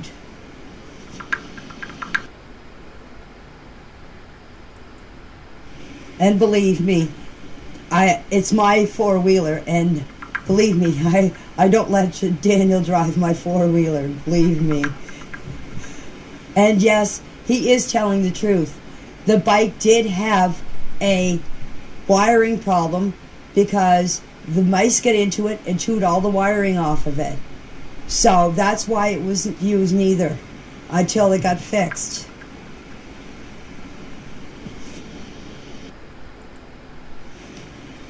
I've been looking at the comments, and if you guys have anything wrong, don't get mad at me, but I will correct you guys. If you go back at the screenshots that Malaya sent Belinda, you will find the time of when Malaya told Belinda what time she called the 911. It's all in her messages to Belinda. No, Daniel did not drive the ATV. I told you it was Justin and I that were out on the bike all day. We picked Daniel up on the pipeline on an old road. Justin and I went up the pipeline, and we went off on an old road, and we found Daniel there. We picked Daniel up. Daniel was sitting on the front of the bike, so there was Justin, me, and Daniel on the bike, and we drove Daniel back to his friends that were on the pipeline, and Justin and I came back home. Well, if you know what a four-wheeler is, it's only big enough for two people. Justin was driving, I was sitting on the back, so we made Daniel sit on the front because there was no room for him to sit on the back with me. Okay, no problem. I'm sorry, people, but I do not accept friends' requests, so please don't send them to me. Is there anything else you want me to clear up? Because I'm going to bed soon. So, if you got any questions, ask them now. Okay, I already answered this question. My brother called me at 8:48 and asked me if I wanted to go to town. I said no, I was going back to bed. So, I laid back down. I was playing on Facebook. I dozed off. I'm not sure what exactly time. I didn't look at the clock. My dog woke me up. I heard the kids outside. And then I dozed back off again. And the next thing you know, I heard Daniel hollering Jackie Lily's name. Then about maybe 5-10 minutes after I heard him, I'm not sure exact what time because I didn't look at the clock. And when I opened the door, Malaya was standing there in front of the RV, and I said, "What's up?" And she said, "The kids are missing. The kids, Lily and Jack, are gone." And I said, "How long?" She said, "About 20 minutes. I don't know what time I seen Malaya outside because I didn't look at the clock. I came in, I grabbed my boots, and headed up to the woods. So I gave you guys a timeline. 8:48 is when he called me. I dozed off. I don't know exactly what time I heard the kids. And according to what, if I read it correctly in the chat between Belinda and Malaya, she said that she called the 911 at about 9:40. So that's what I believe it says. You'd have to check out the conversation between Malaya and Belinda. I'm talking about the discussion between Malaya and Belinda, not the discussion between Malaya and Cindy. Malaya was supposed to tell Belinda, according to her screenshot, that she called 911 at 9:40. The one about between Malaya and Cindy? Is that the one you want me to look at? Okay, there's something I want to ask you guys about the message that you're putting up on the screen about where it says Cindy Murray.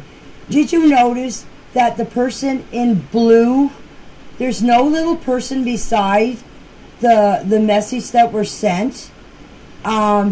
Usually when you message someone, the picture of the person comes up at the bottom of the blue. Malaya has the same phone as me, and whenever I message somebody, my little picture comes up at the bottom of the message. So you see where the blue is lit up? How come there's no little person on the bottom of the messages? Yes, we do have Wi-Fi calling here, and when I call on or message on my phone, if I send a message to somebody, my little picture shows up on the bottom of my message. And then when somebody messages me back, their little pictures show up on my messages. So there is no little people on the bottom of those messages. So you don't know who sent them those messages. As I said, Malaya and I have the same phone. Okay, who on here has what is it? Are you saying a phone? What kind of a phone? They say they don't show up on here right now. There's too many things coming up here. I'm trying to read here. An Adro, at least not. Okay, on an Adro phone. That's what I have, and I see everybody coming up here. It doesn't matter what kind of phone anybody has on this screen. I see everybody coming up and who's typing what. Yes, when I message somebody, my screen shows up blue when I am talking or messaging someone. But when I'm done messaging, my little picture comes up on the bottom of what I message. And here's another thing that's weird. How come she messaged her mother at whatever time it says? Let me go back here. She messaged her mother at 11:33. If my kids were missing, don't you think I would have called my mother before that? Yes, when a message is read by someone that you were messaging to, if they read it, their little bubble comes up on the bottom of what they wrote. Or I should say their picture. So that's how you know somebody has read your message. And as I said, it says on there Sorry, I have to keep going back. It says that she missed a call at 11:33. Okay?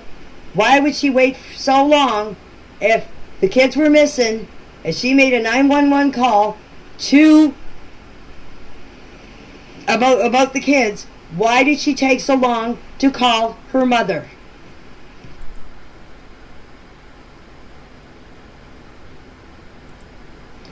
Well, all that I can tell you is Malaya has the same phone as me, and it doesn't matter what phone I chat on to somebody. The little thing always comes up after on my message when somebody looks at it. That's all I can tell you. And here's another thing too. I called my brother at 10:19 to tell him that the kids were missing. And Malaya waited till the time she called her mother to tell her the kids were missing. And I got on the phone and started calling my brother right away. And by the way, on my interview, the cameraman took pictures of my phone and my name on my phone to prove it's my phone. And he even took a screenshot of when Malaya called me when I was on the pipeline and told me to come back here. Well, why send a screenshot to you guys or to this chat showing when she made the phone call to Malaya? Shouldn't it be when Malaya made the phone call when the kids went missing? Okay, here's another thing. If I get a phone call from someone, from my daughter saying my kids were missing, wouldn't you leave right away to come over to see your daughter and be there for her when she needed her? Not like an hour and 33 minutes said that she was leaving then. Nothing happened the night before. I already told you. I heard the kids here Friday morning. Nothing happened to those kids Thursday night. Friday morning I heard them. I just love it when I put on a message here and then I see all these little people just lining up to hear what I have to say. I'm sorry, I can't answer your question, Vanessa, because I do not know where the kids are, so I can't answer it. As I said, I don't know where the kids are. Believe me, if I knew, you don't think that I would let the investigators of the RCMP know where they are? Believe me, I wished I did know where they were. I would, if they were close, I would go get them myself. I wouldn't care what anybody said or what anybody done. I would go get them myself, but I do not know where the kids are. I am sorry. I hope this nightmare comes to an end soon, because if not, I'm going to have a nervous breakdown. Believe me. And my dog is going to have one too, because he's just like me. He's so nervous, he's so upset, he's so much anxiety because I'm got so much in me that my dog is feeling it, and it's not fair to him. So I would love this to be over too, believe me. I would do anything in the world to find those children.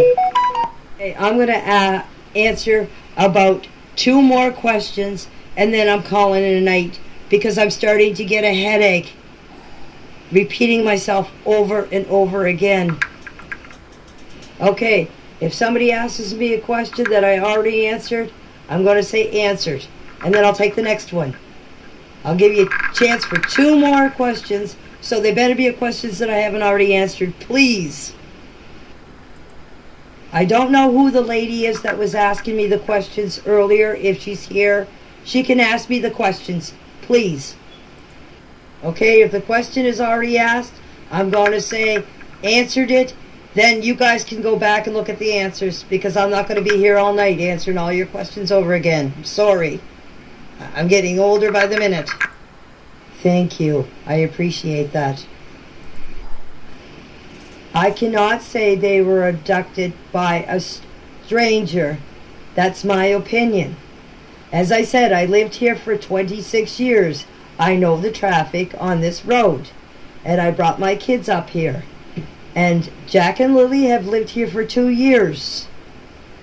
So I can't understand why it happened Friday, after them living here for 2 years. And the way Malaya was acting, in my opinion, I feel like she knew what was going on. And there's those 3 questions that I asked earlier. 1, how would anybody know the kids were home from school? And 2, how would they know when the kids were outside playing? And 3, when I seen Malaya standing outside of when I opened the RV door, she wasn't panicked, she wasn't out of breath, and she wasn't crying or yelling for those kids. Well, you can talk through the mic like I'm doing, because I would never be able to keep up with all your guys' typing all at once. Would I hear a car pull in my driveway where I live in the RV? It depends. If it's a newer car, probably not. But if they parked on the side of the road, I wouldn't hear it. My dog alerts me when people come in my yard. So when he hears a voice, he barks. I get up and I look to see if anybody's there. My dog usually sits in the window. But that morning, my dog was sleeping with me in bed. When he heard the kids yelling, or kids talking, I should say, talking, my dog was in bed with me, and I told him, it's the kids outside playing. He shut right up. Then he barked again when Daniel was yelling out the back door for the kids. I didn't pay any attention to him because I thought he was telling the kids to get into the house. And besides, Jack lets my chickens out. And I let my chickens out at 7 o'clock that morning. So Jack has a habit of going around moving stuff, and the chickens get out underneath the pen. So I thought he was yelling at him about the chickens. We've been saying that from the beginning. She only made one interview since that day when the kids went missing. She hasn't opened her mouth to anybody else, as far as I've known. We can't get any information out of the investigators. We've asked, but he says that they cannot tell us anything about their side of the family, what they're doing with them or what they are talking about or anything, because it has nothing to do with us. Just like they cannot tell them anything that we have said or we have done. So, if you want to blame anybody or anything, blame the RCMP and the investigators for not putting out a report on what has been done so far in this case. To answer your question to that, what do you think my motivation is for Malaya doing this? I can tell you this. I'm not Malaya. I don't know what Malaya thinks, and I don't know what Malaya does. So I don't have any idea what her motivation would be for her doing this. That's a question you have to ask Malaya. As I'm going to say to everyone that is listening, I live in my RV. They live in the trailer. What goes on in the trailer is their business. What goes on in my RV is my business.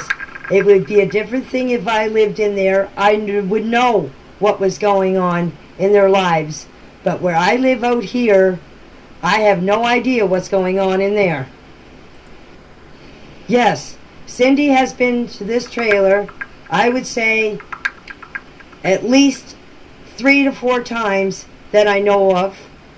And I've talked to the lady once since she's been here. She's never been to any birthday parties. When she does come over, she has taken the kids, I believe once, maybe twice, I'm not sure, taken them, both of them, but sometimes she only takes one kid at a time because she can't handle both of them at the same time. So I never really, I'm going to say 3 or 4 times, I don't know, could be more. I never really took notice how many times she was here because, hell, it's none of my business when she comes and when she goes. I know Patty has been here a lot more times than Cindy because Patty has never missed a kid's birthday party. And when Malaya and Daniel moved into the trailer, Patty came over more than Cindy ever did.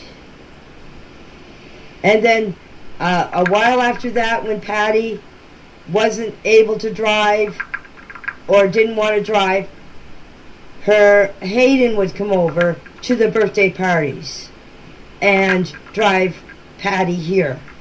So Hayden has been here at the trailer. I will answer your question. No, I did not see Malaya at the end of the driveway. Malaya was seen in front of my RV when I opened the door about 5 or 10 minutes after Daniel was hollering for the kids. I opened the door and Malaya was standing in front of my RV, and I asked her what was up. She said the kids are missing. I said how long? She said 20 minutes. Well, that's a good question. I wished I knew a way to get Malaya to talk, but there's no way you're going to, because wherever she is, she's got people watching her or people telling her what to say. I don't know. I can't tell you how you can get to Malaya. I really can't. Her friends are not only saying what they want to say, and it's usually towards Daniel, not what Malaya want, or not sticking up for Malaya, because if they're asked questions, they just say, "Oh, Malaya wants her time to herself." So I don't know how you're going to get to Malaya. Believe me, it's been since I did my interview on Thursday. My chest has been lifted so much because as I said, I had this inside me for 2 months because the investigator said that keep quiet due to the investigation. They even got after Daniel for speaking to the press and everything because they were scared that he would say something that would interfere in the investigation. That's all I can tell you. That's why I kept quiet, because they told me not to say anything. And then as I said, I got fed up with it. It's been 2 months since this happened. I told the investigators everything that I'm telling you guys. I told the news press everything that I'm telling you guys. And I've just had it because there's no updates on what's going on. And it's just frustrating me. And I just couldn't deal with the stress anymore. So I had to let it out. I don't give a shit if I get in trouble for what I've done or not. If they want to haul me away for saying something to harm their investigation, let them come and do it. Right now, they got to find Jack and Lily. They got to stop pussyfooting around and start looking for Jack and Lily. They didn't take long to come here and search all this place and ask us all kinds of questions and everything. And now they're not bothering with us at all. So the only thing I could say is they must be working on her side. Just try to figure out what's going on her side. Because as I said, I haven't talked to the investigators. It must be about 3 weeks or more. Nobody's been around here. Nobody has been in contact with us. I don't see any RCMP officers around here anymore, or nothing. It's less like, to tell you the truth, you want to know my personal opinion, it's like to them this like nothing never happened here. It's like they're done here.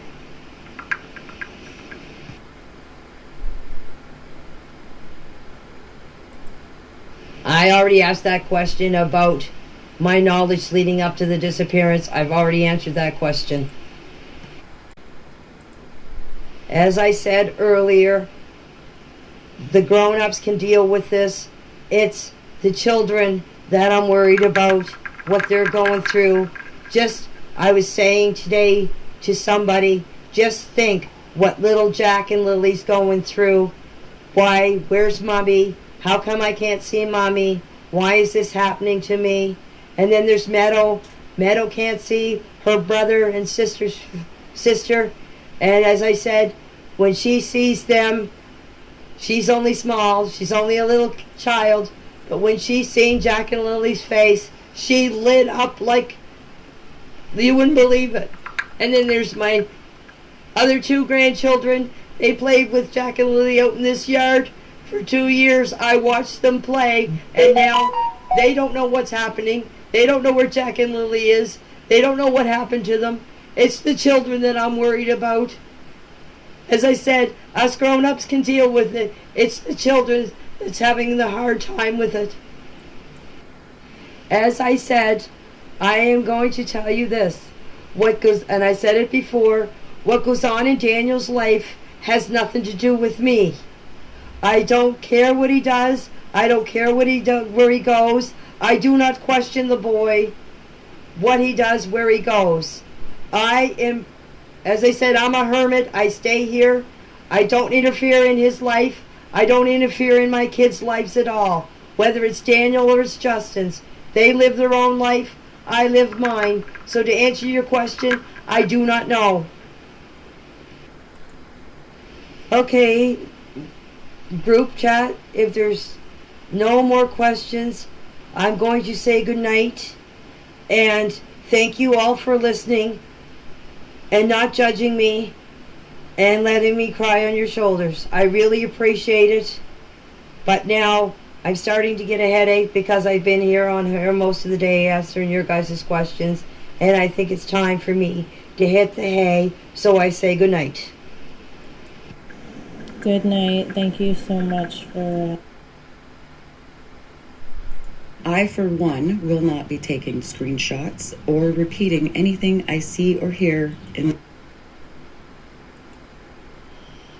Hey, people in chat. No, yesterday I mentioned a couple of people in this chat. I mentioned Robert Parker and Tim Houston. Now, get this. Someone in chat or somebody must have said something because I just had a visit from Robert Parker. And I had a few words with him. And I said to him, after 2 months, you're finally coming to give your support to us. And he tried to make it up an excuse. Oh, I was busy. No, that is no excuse. You're there for the people when they are good times and having good times and having bad times. You're there to support them. And after 2 months, he finally shows up to ask if we need anything. So there is your I think it's your MLA or whoever he is. I'm not sure. But there you go. But it's an awful coincidence after me mentioning him on this Facebook that he shows up to see if we need anything. And you know what I did? I told him to get the F off of my property. And you know what he said? He babbled and said, oh, all right, all right, all right. And he finally got in his car and left. So whoever mentioned about if it was on here, but it's an awful coincidence that he shows up today after me mentioning it on Facebook. So whoever said anything about that, thank you very much. I had my say, and I'm very happy that I had my words with him. I have to leave for a few minutes. I'm getting a phone call, so I'll come back and answer your questions when I come back. I don't know about that because I started watching the TikToks of Sunny and of Dolly. I'm sorry, I can't stand Dolly. And to tell you the truth, I can't stand Sunny's interviews now. I don't watch them. After what she said about me, I don't go on them anymore. That's a question you would have to ask Darren why he said what he did. As in my opinion, Darren is telling the truth. He told me a lot that I don't want to tell anybody. That's up to him. He has his own opinion on things, and he says what he says. So you could either take it with a grain of salt or not. Do I agree with his assessments of events? Darren is close with the family on Malaya's side, and he is close with Daniel. I never met the man before in my life. I didn't even know who he was until one day he walked in the yard and he asked for Daniel. And I went in and I said, Daniel, there's someone here to see you. He said, who is it? And I said, I don't know. And I come out and I asked Darren who he was. And he told him, so Daniel, get up. Then they got talking. And he was telling about what he knew or what he heard or whatever. And then I said, well, this is a man that knows what's going on both sides. So I felt comfortable talking to him. I told him the whole thing. That's when he said, do you mind if I go on and say what you know? And I said, I really don't give a, you know what. So he went on. He did get some stuff mixed up. I did correct him on that. What he said, I believe, because you take a man that is putting his own life in danger, putting his life with his family and his partner, putting that all in jeopardy. He told what he knew. He lost everything. Now, who would in their right mind? Sorry, that's not the right words, but who would do that if they didn't know what they were talking about, or what they heard, or what they said? Because you got to look at it. He has more to lose, and whatever he said about it, by trying to find Jack and polygraph test, that anyone he said. Lost everything. I don't know nothing about what was said or anything. The investigators got after him for letting that out there, and then they came out with the statement after that people have had polygraph tests done. So he got in trouble for that. Daniel asked for the lie detector test. Yes, he was the one that begged the investigators for the polygraph test. They did not ask him. He asked for it. Daniel and I still take walks through the woods to see if we can find them, just to get out and look. But we haven't found anything. As I said, I do not know where the kids are. In my opinion, they are not in the woods. The searchers are saying they are. But come on, after all the time they have searched and never found nothing, and all the helicopters and the drones and all the area they have searched, those two children, Jack and Lily, could not have walked very far. As I told you, when I walked with Jack and Lily and Daniel and my other two grandchildren in the woods, I would have to carry Jack through the woods. There's no way you're going to make a kid do something they don't want to do. Believe me, I've been through it. So Jack and Lily would not have walked in the woods. The only distance they would have walked is up to their little fort that they built. Lily is scared of bugs and spiders, the opposite of Jack. When I see them out here in the yard and there's a fly or a bug or something, if Jack gives her one of her bugs, she goes, I don't want that. Or worms. She won't touch worms. She won't touch bugs at all. She gets scared of them. She runs in the house when there's a fly or something around her. So I can't see them going in the woods with bugs and flies and... No. Well, they called all the search off here. There hasn't been a search here now since, oh God, I can't tell you. There's nobody around here. I think, in my opinion, I think the investigators finally got it through their head that they're not in the woods. So, as far as I know, from what I'm hearing, they are investigating their side now. They did all they could here because there's nobody around. There's no RCMP, there's no investigators around anymore. As I said, I haven't seen investigators in about 3 weeks here. They don't come here anymore. Daniel still keeps in contact with them if something comes up. That's all I know. I don't know what he tells them. I don't listen to his conversations. I don't, as I said, he's old enough, he makes his own choices. And he says his own thoughts. I'm not sticking up for the boy. What he does on his own. As I said, just like me. Nobody tells me what to do. Nobody tells me my thoughts. He stays out of my life, I stay out of his. And when they lived in that trailer, that whatever went on in there was their business, not mine. I live in the RV.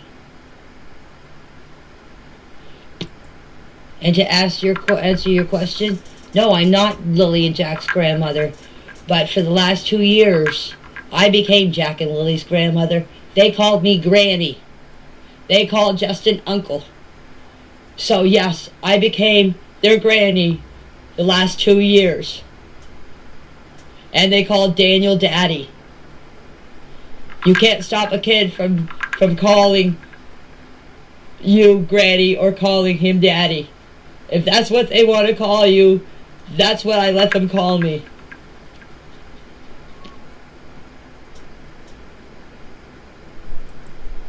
No, I don't think it's because of that. I think it's because the investigators or the RCMP didn't want me or Daniel to say something that could harm the investigation.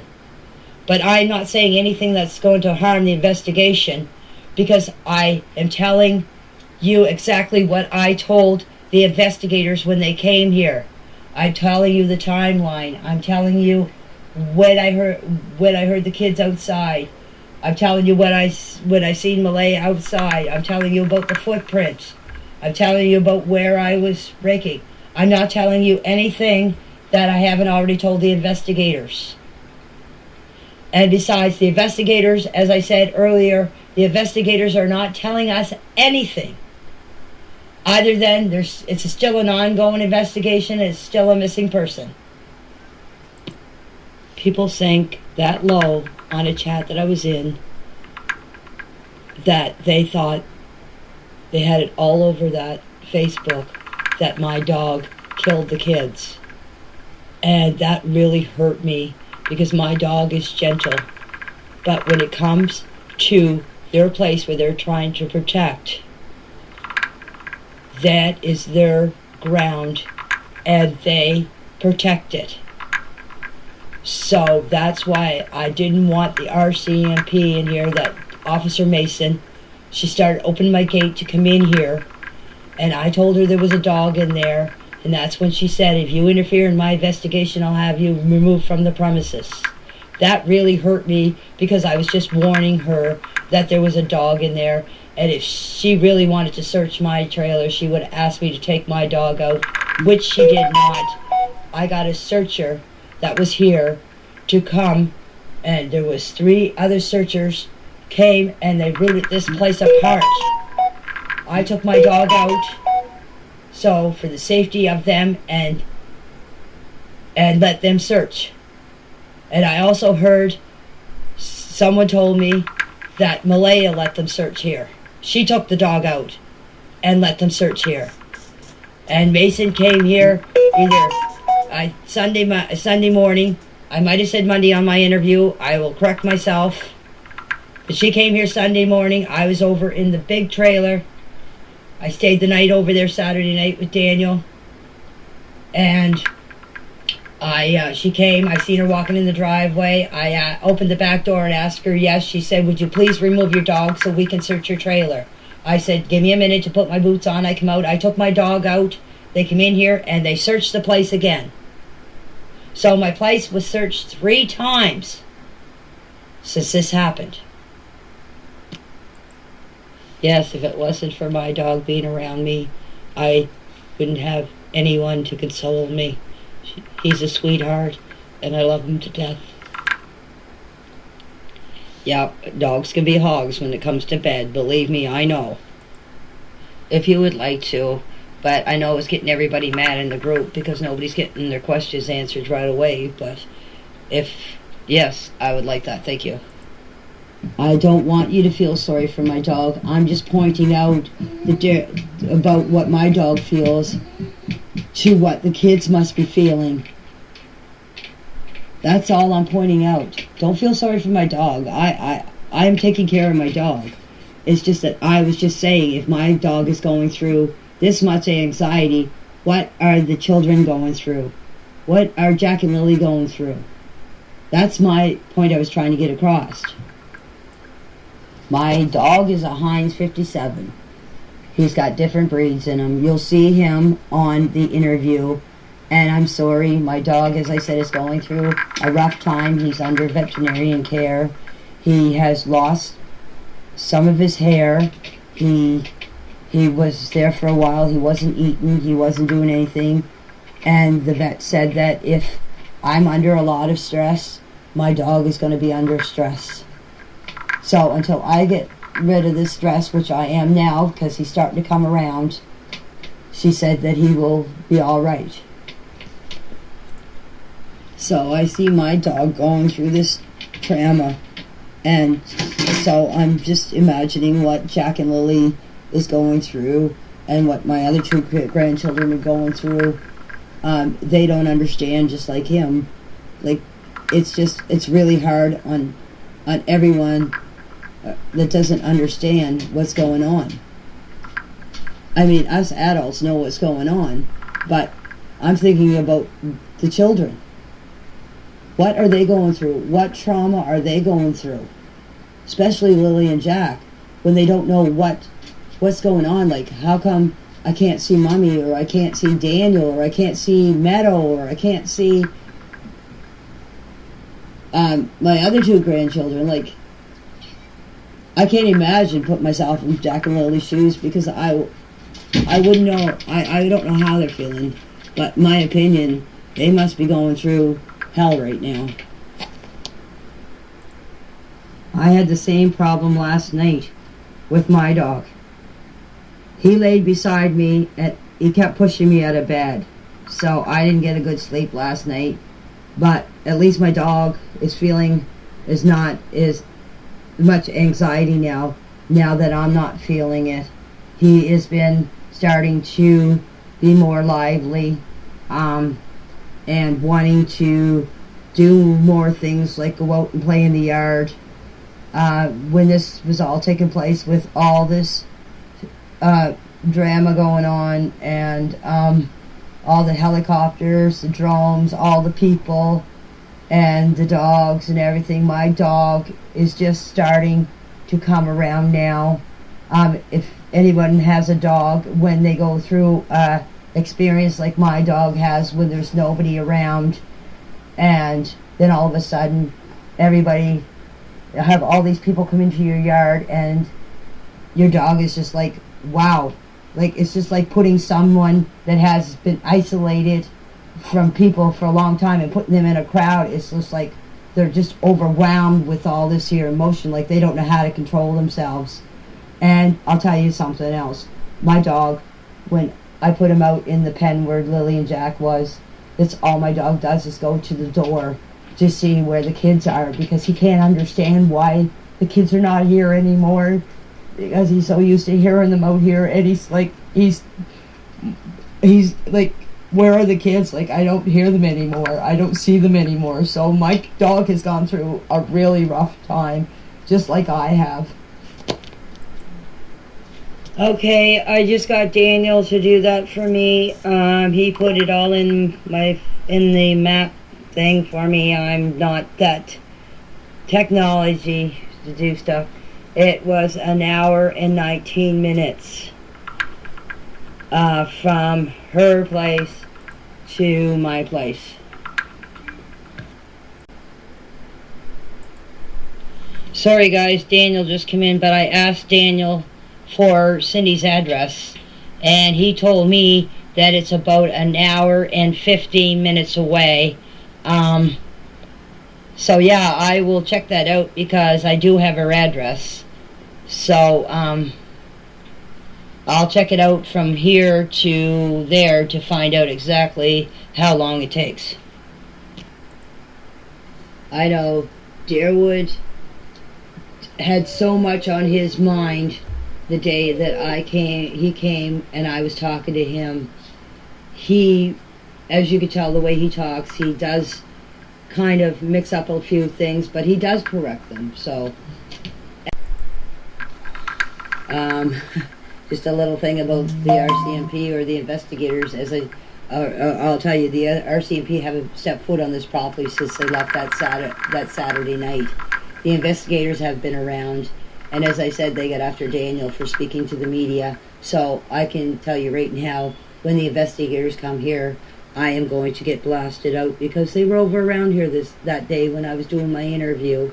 But I have a few words for them because, as I said, I lost everything. I have nothing to lose. If I shoot off my mouth to them and they don't like it, if they want to arrest me for speaking getting my voice out there and having my charter of speech and everything, so if they want to arrest me for shooting off to the media or on Facebook, let them go ahead. Let them do whatever they want to me. You can't stop somebody from telling the truth. So if that's the way they want to be, you let them go. I'm going to let them go ahead and do what I got to do, what they got to do. I'm not standing in their way. I told them that they're more than welcome here anytime to do whatever they want to this property. If they want to tear up my driveway to see if the kids are there, they can go ahead. If they want to lift my trailer, the big trailer, up in the air and look under that. If they want to lift my RV and look up underneath that, which they have already done, if they're not satisfied, they're more than welcome to come back and do whatever they got to do. I never stop them from being on this property, and I invite them to come back. I don't get to see Meadow. I already asked CPS about seeing Meadow, and that's all they say to me is due to the criminal investigations. They said that Daniel would give visitations first, and then they would look into giving me visitations, so I have not seen Meadow yet. From my understanding, Malaya probably didn't know I was home because I usually go Fridays with my brother, and as I said, I didn't hear her yell at all. And even if she didn't know I was home, or if I was home, you'd think she would have yelled to me in the camper to see if I was here. I don't understand her way of thinking. Only she knows what's going on in her head, and she's the only one that knows what she does. I have no insight into her brain at all, or her head at all. So it's just like you guys. I'm in the dark as much as you guys because I don't know what's going on in her head.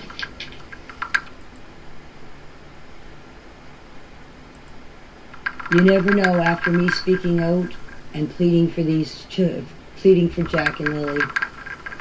As I said, if Malaya has a heart, she won't do it for the adults. She'll do it for her children. But here's another thing that has got me puzzled and got me very upset is she's fighting tooth and nail for Meadow, but she's not doing anything about Jack and Lily. She's not on here pleading. She's not on here doing interviews, pleading for the kids to come home. She's not saying anything. So I'll leave it to your guys' imagination to figure out why she's doing what she's doing. I'm not sure what you're talking about at Old Church. There's no old church around here.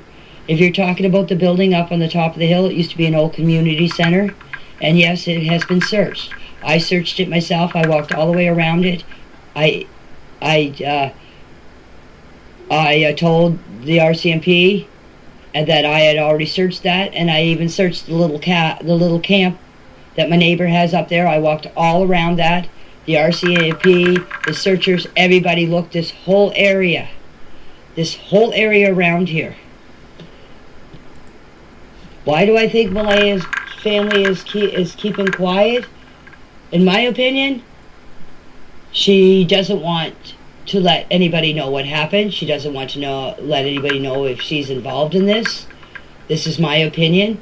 But the only way you're going to get answers to what the truth is if you talk to Malaya.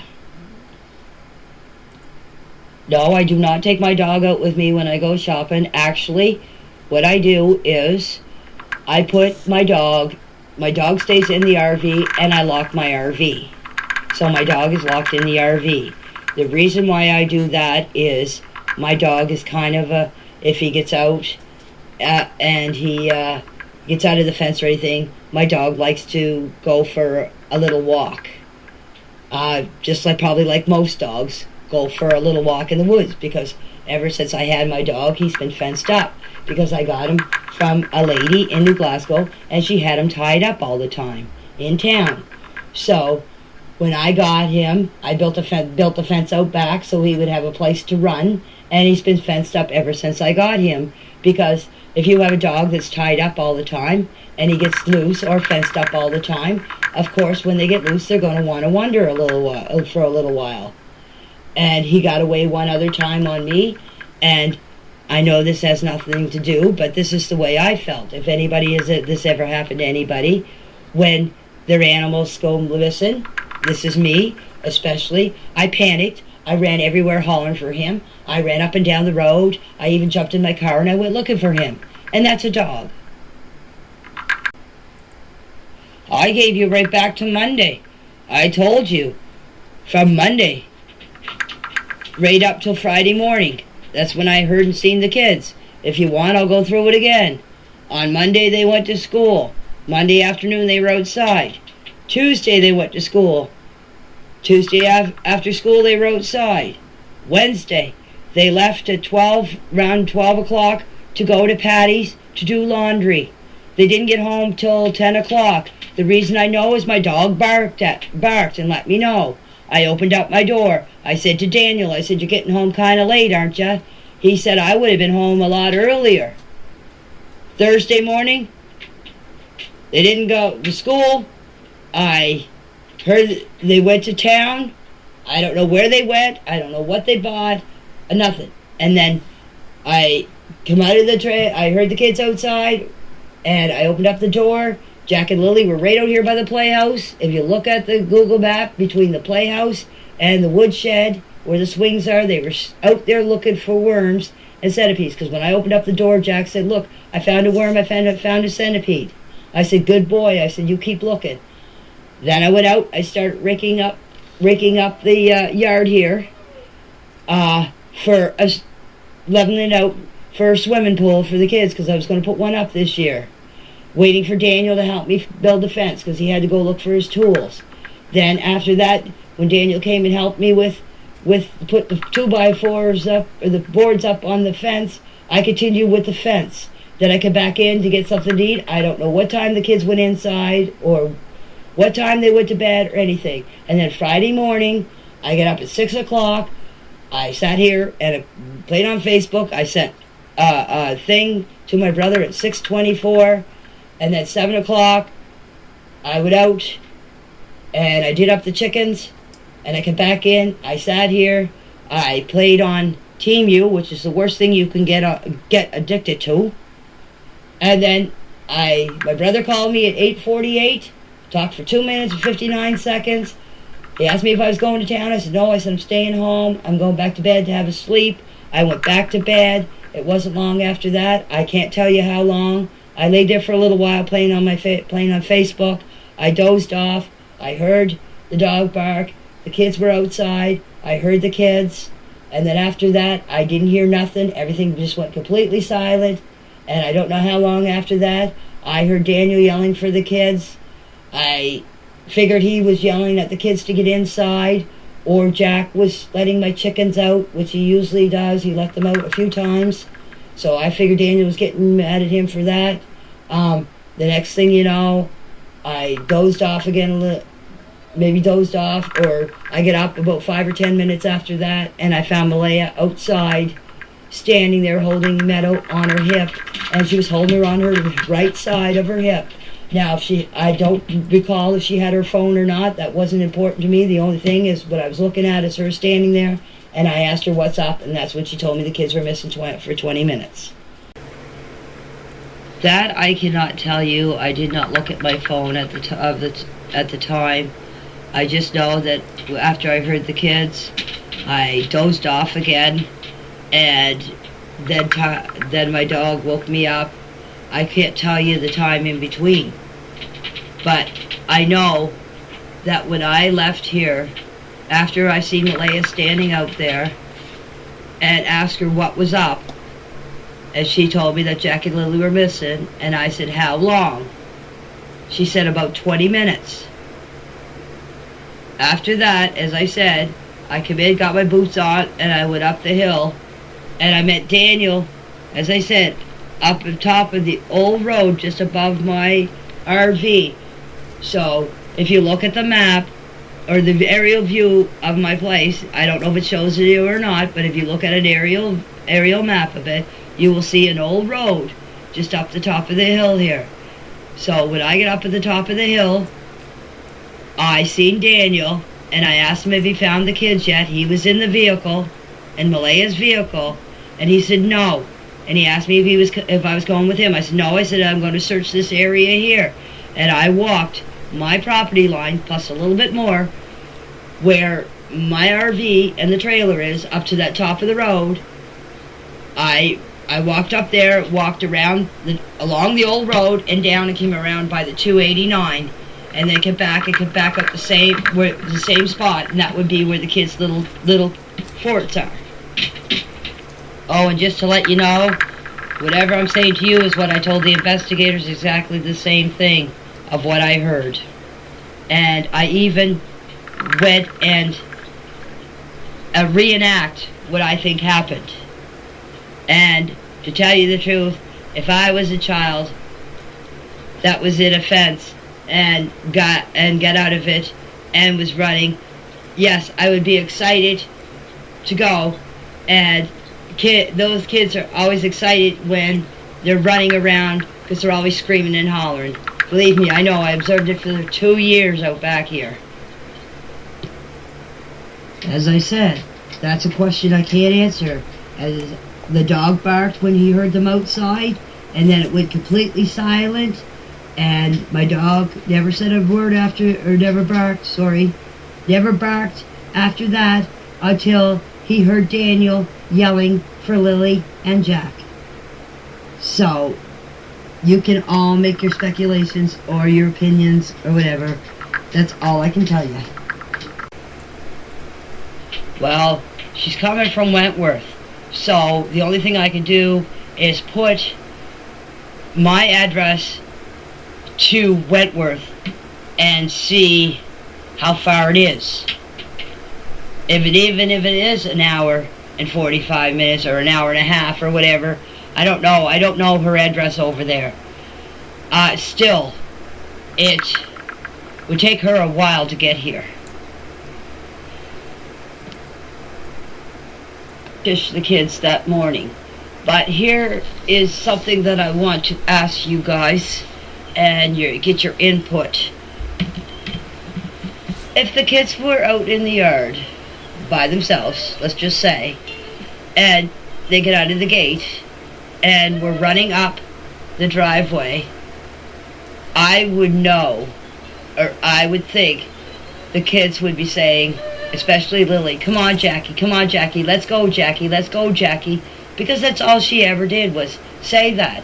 Even up in the woods with my other 2 grandchildren, if Jack is sitting there looking for bugs, Lily's usually saying, come on Jackie, let's go. So that's another thing I can't understand is if I never heard the kids running.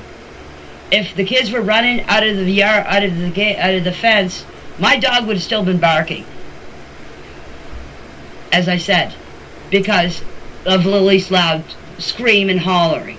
So, as I said, I heard the kids out here in the yard by the swings. And then I heard completely silence.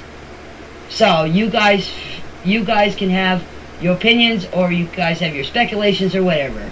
But I'm just saying, in my opinion, why didn't I hear the kids longer if they get out of the fence and start running up the driveway or leaving the driveway?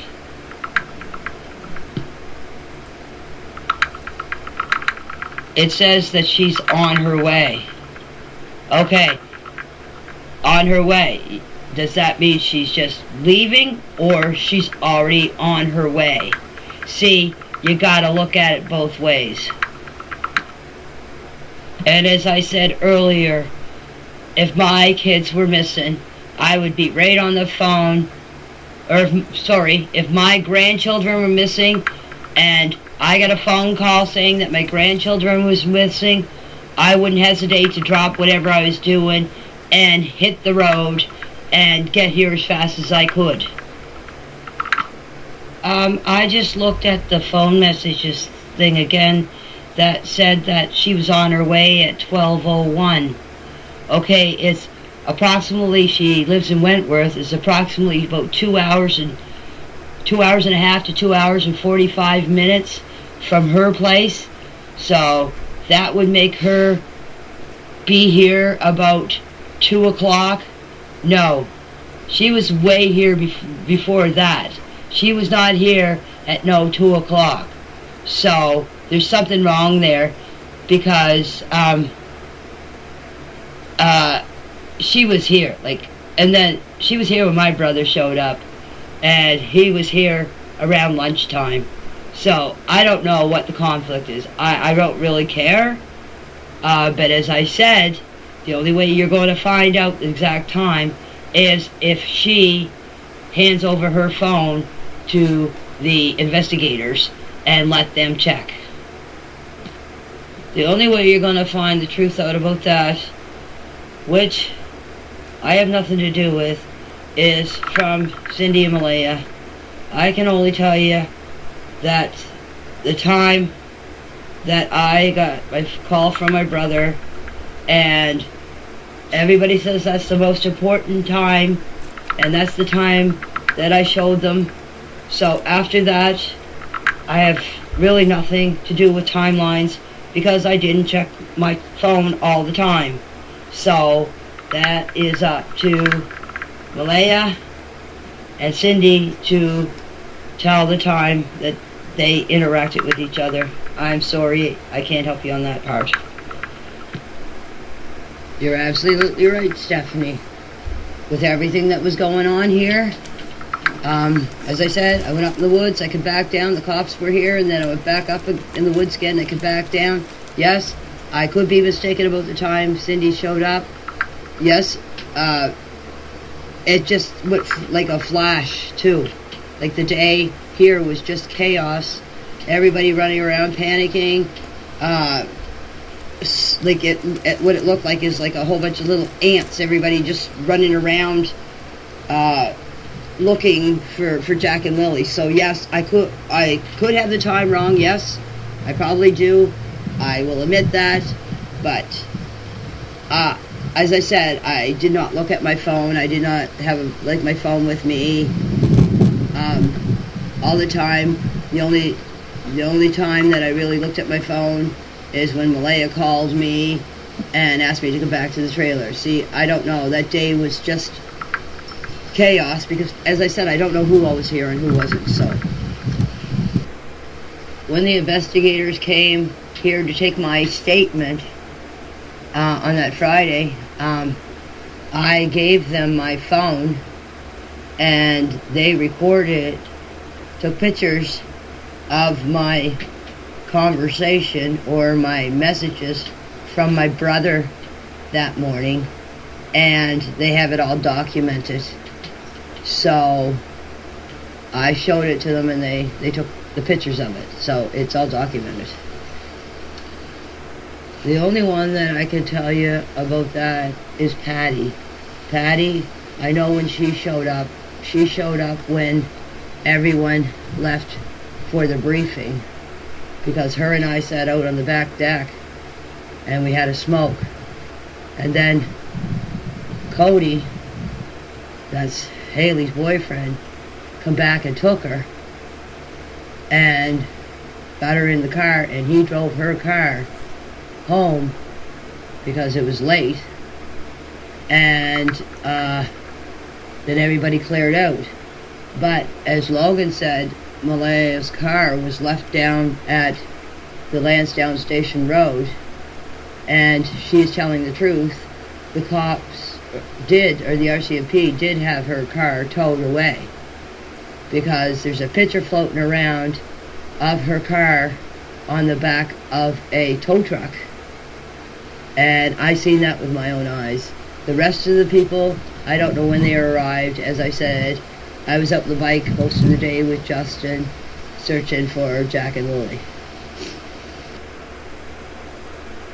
That's what I said. Unless you see the original phone messages, you don't know. That's what I'm saying.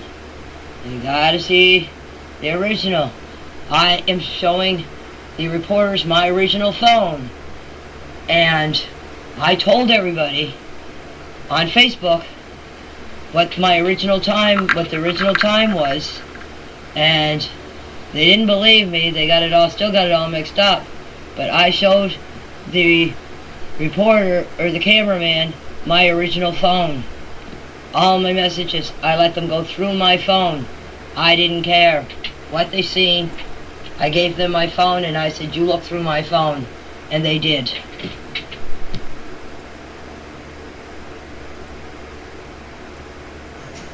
A thought just crossed my mind this morning. Unless you see Cindy's phone originally, she could have did that call right here in my yard, or did that thing right here in my yard. Who's to know? Unless you exactly hear from Cindy and Malaya's mouth what time her mother actually got here.